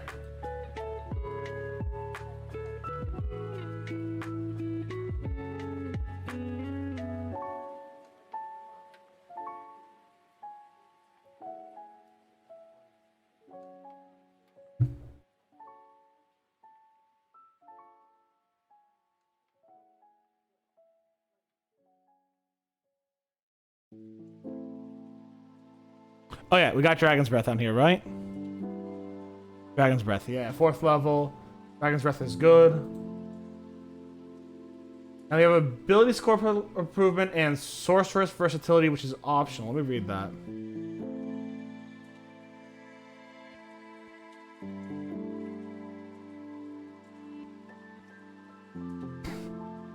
Nah, it's stupid.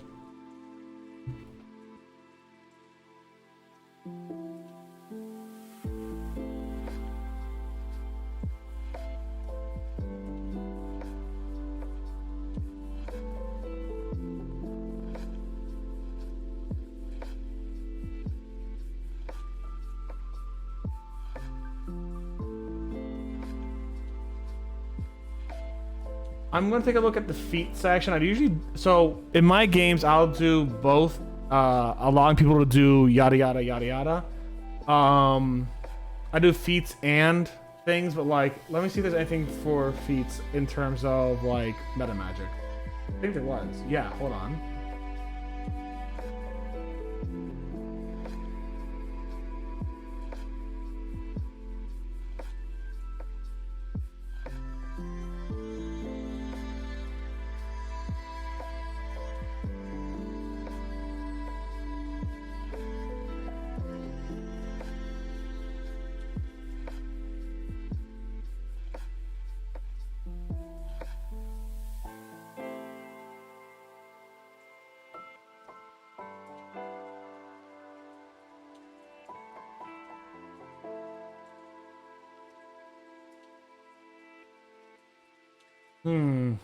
It's a good option.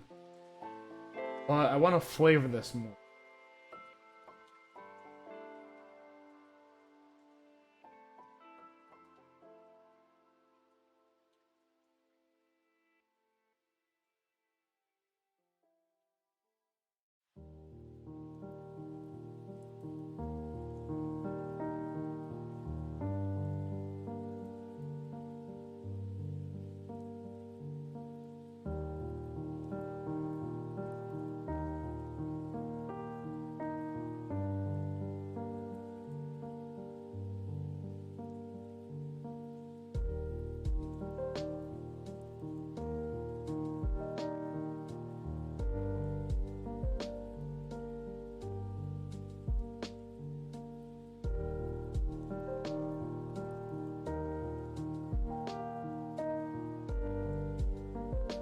I think Meta Magic Adept could be really great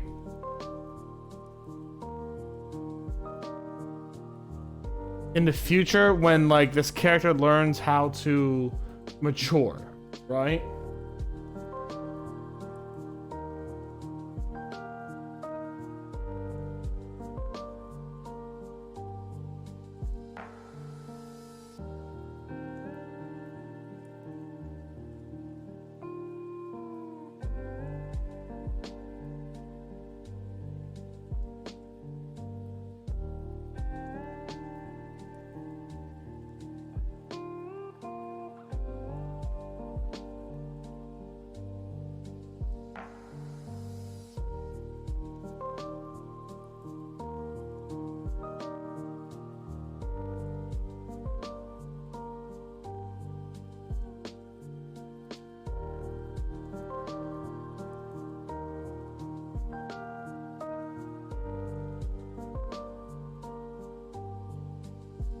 All right, I think at level 4, we're just gonna get an ability buff.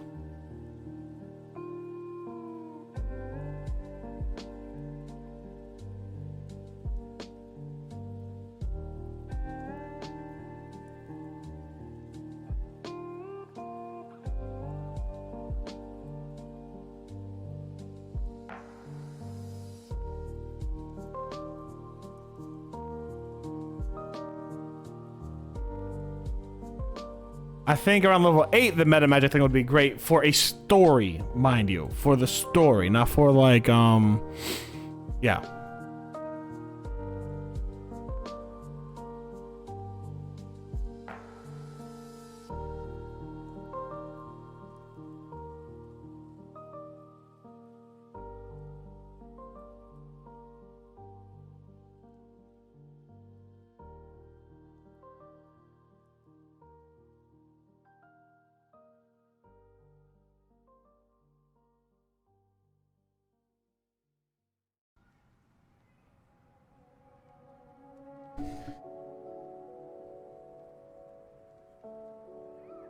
So let's do this.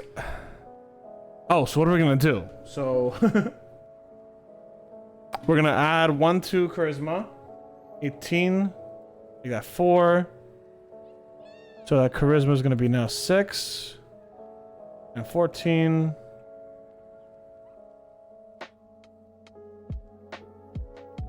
And then maybe you increase the wisdom to 9.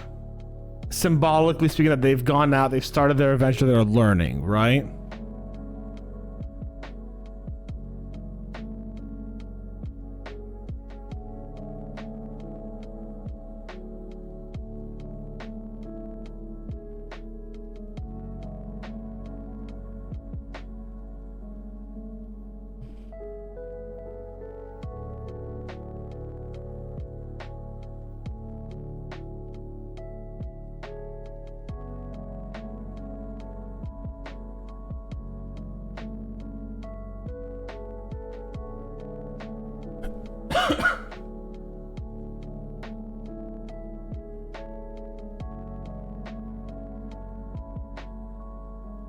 then we have a full thing. Let's save this as level 4.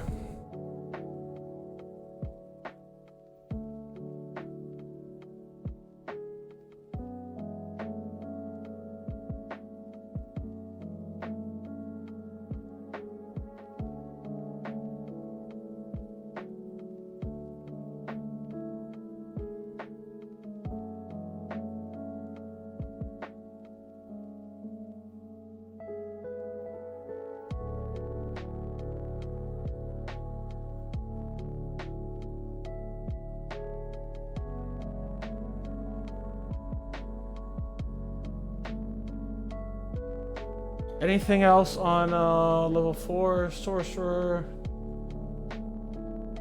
We know 5 spells. How many spells do we know?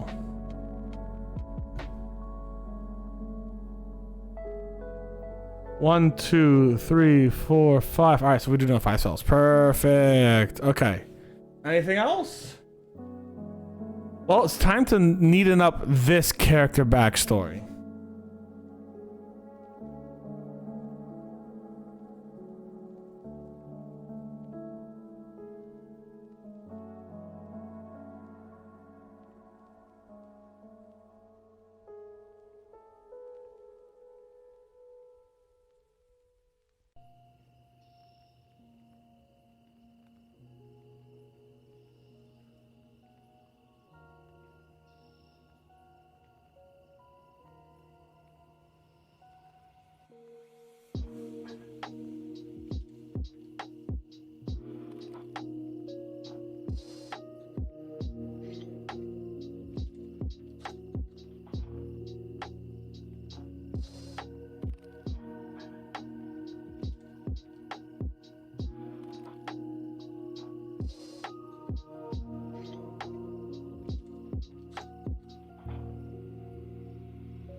Okay, we've got a fully fleshed out character.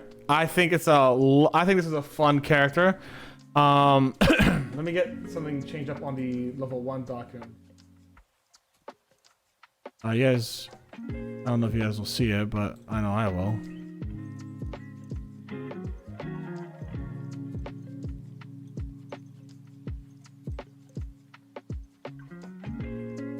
Just adding that.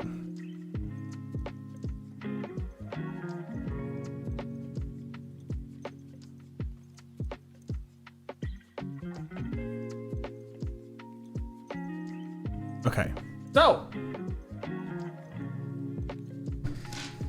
based off these dice, the first thought I saw when I saw these dice was actually stage performer or stage magician. So I kind of worked into getting to a stage magician. How do they get the powers? What do they do? I could obviously do a bard. That's kind of boring though. But it does need to be someone charismatic. So I decided let's do a sorcerer. And because we have this bag here, I want the parent to be magical in some way, right? As such, I decided them to be a sorcerer because the parent, in this case, or sorry, let me restart. Here's where my inspiration came from, right? First and foremost, I thought it'd be interesting to have the bag play a role with the actual character. And I thought to myself, well, perhaps the role is a lot more direct than we thought. It is either a gift or something they found from a dungeon or from a scholar or yada yada yada. However it is, this bag ended up being a spell component bag or an arcane focus to the actual character, right? And then I decided, what kind of spells did they cast? And I go, Bard is kind of obvious because, boom, these are like really, really sparkly dice. And I love them, but they're really sparkly. They're really stage magic-y, and a Bard would fit perfectly with that. But at the same time, I go to myself, I don't want it to be a Bard, I want it to be a sorcerer.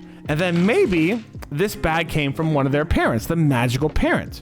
Now, why would the magical parent give them this bag? I don't know yet. Then I started thinking, you know, it'd be really cool if the magical parent gave them this out of protection. They couldn't be with the child for whatever reason that the player and the DM chooses, but they couldn't be with the child, but they gave this to them as a source of protection and the ability to kind of be in their life still, right? The parent wants to be in their life, but is unable to for whatever reason, which leads to a certain situation, right?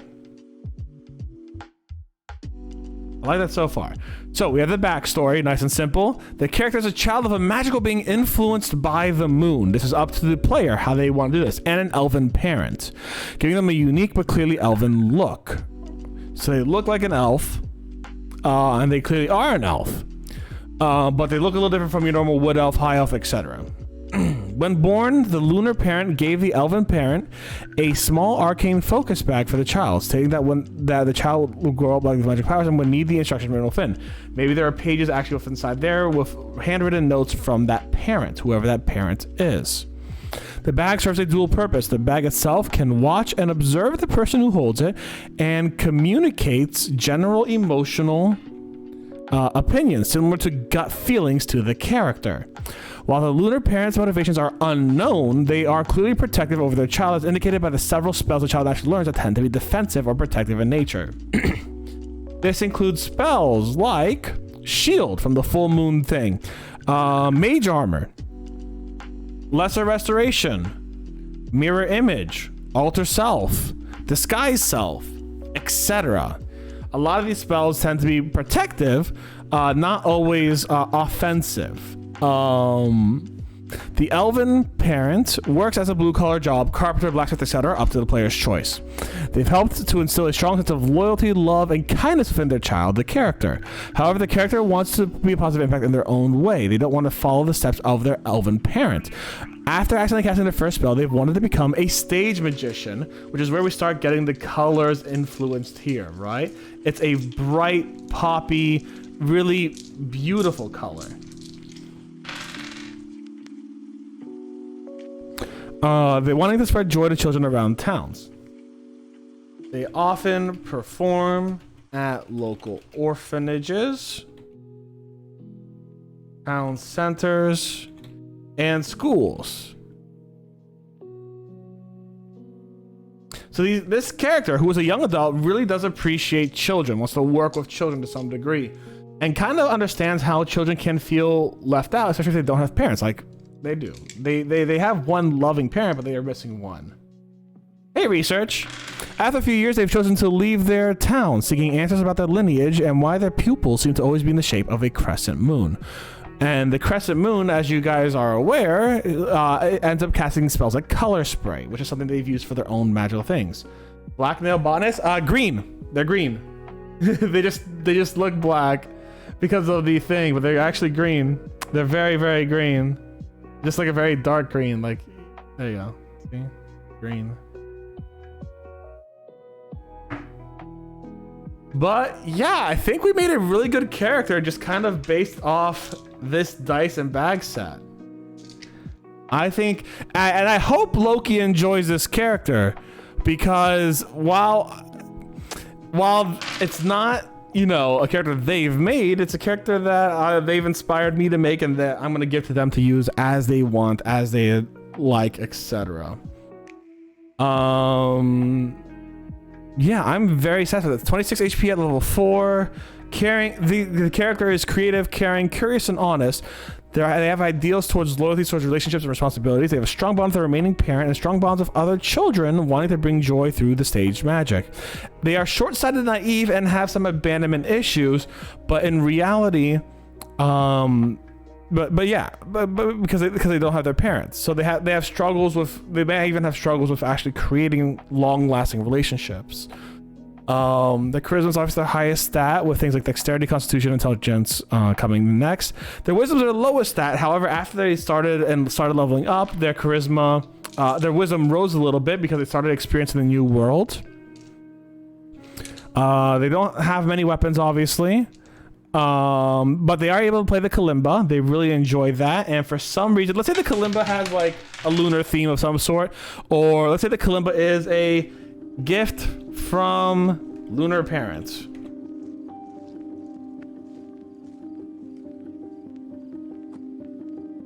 Was in bag. It was in this version of the bag, right?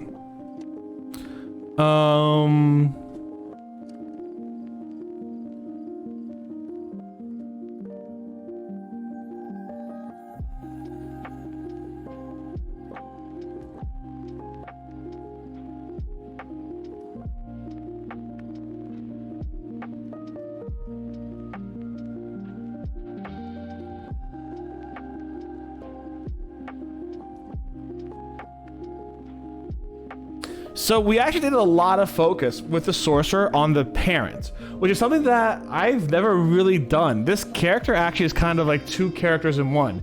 This character is kind of the parent and the child. The parent's legacy in terms of the bag and the influence in the magic, and the child's wants and wishes to actually be kind of a brilliant magician to bring joy across the world. And across to children all around. So I really think that you kind of have a hilarious thing where, like, yes, on the outside they are a sorcerer of their parents, but on the inside they are who they want to be. They are these beautiful, multifaceted, colorful stage magicians. And I think that's just really cool.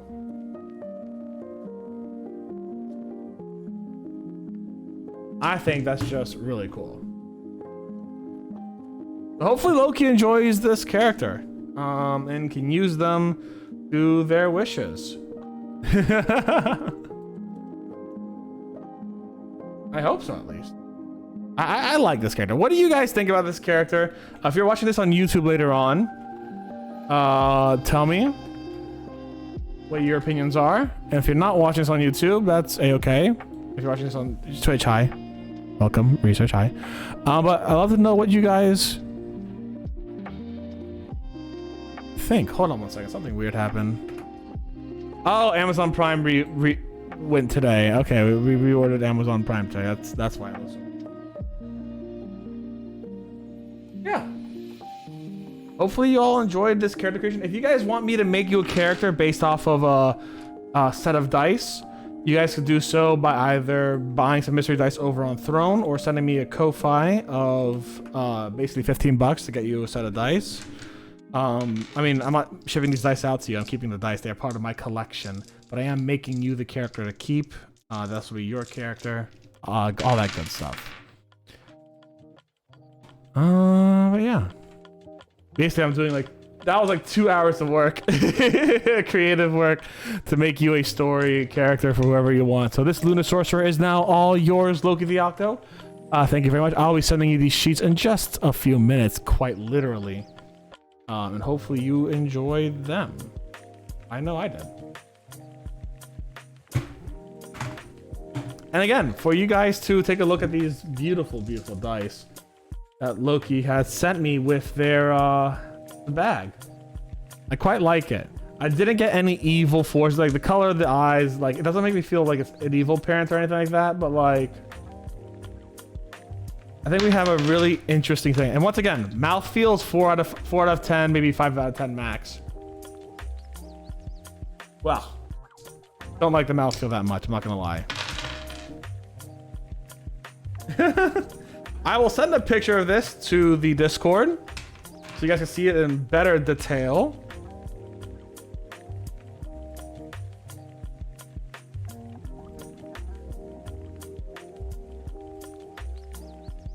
And yeah, recording over.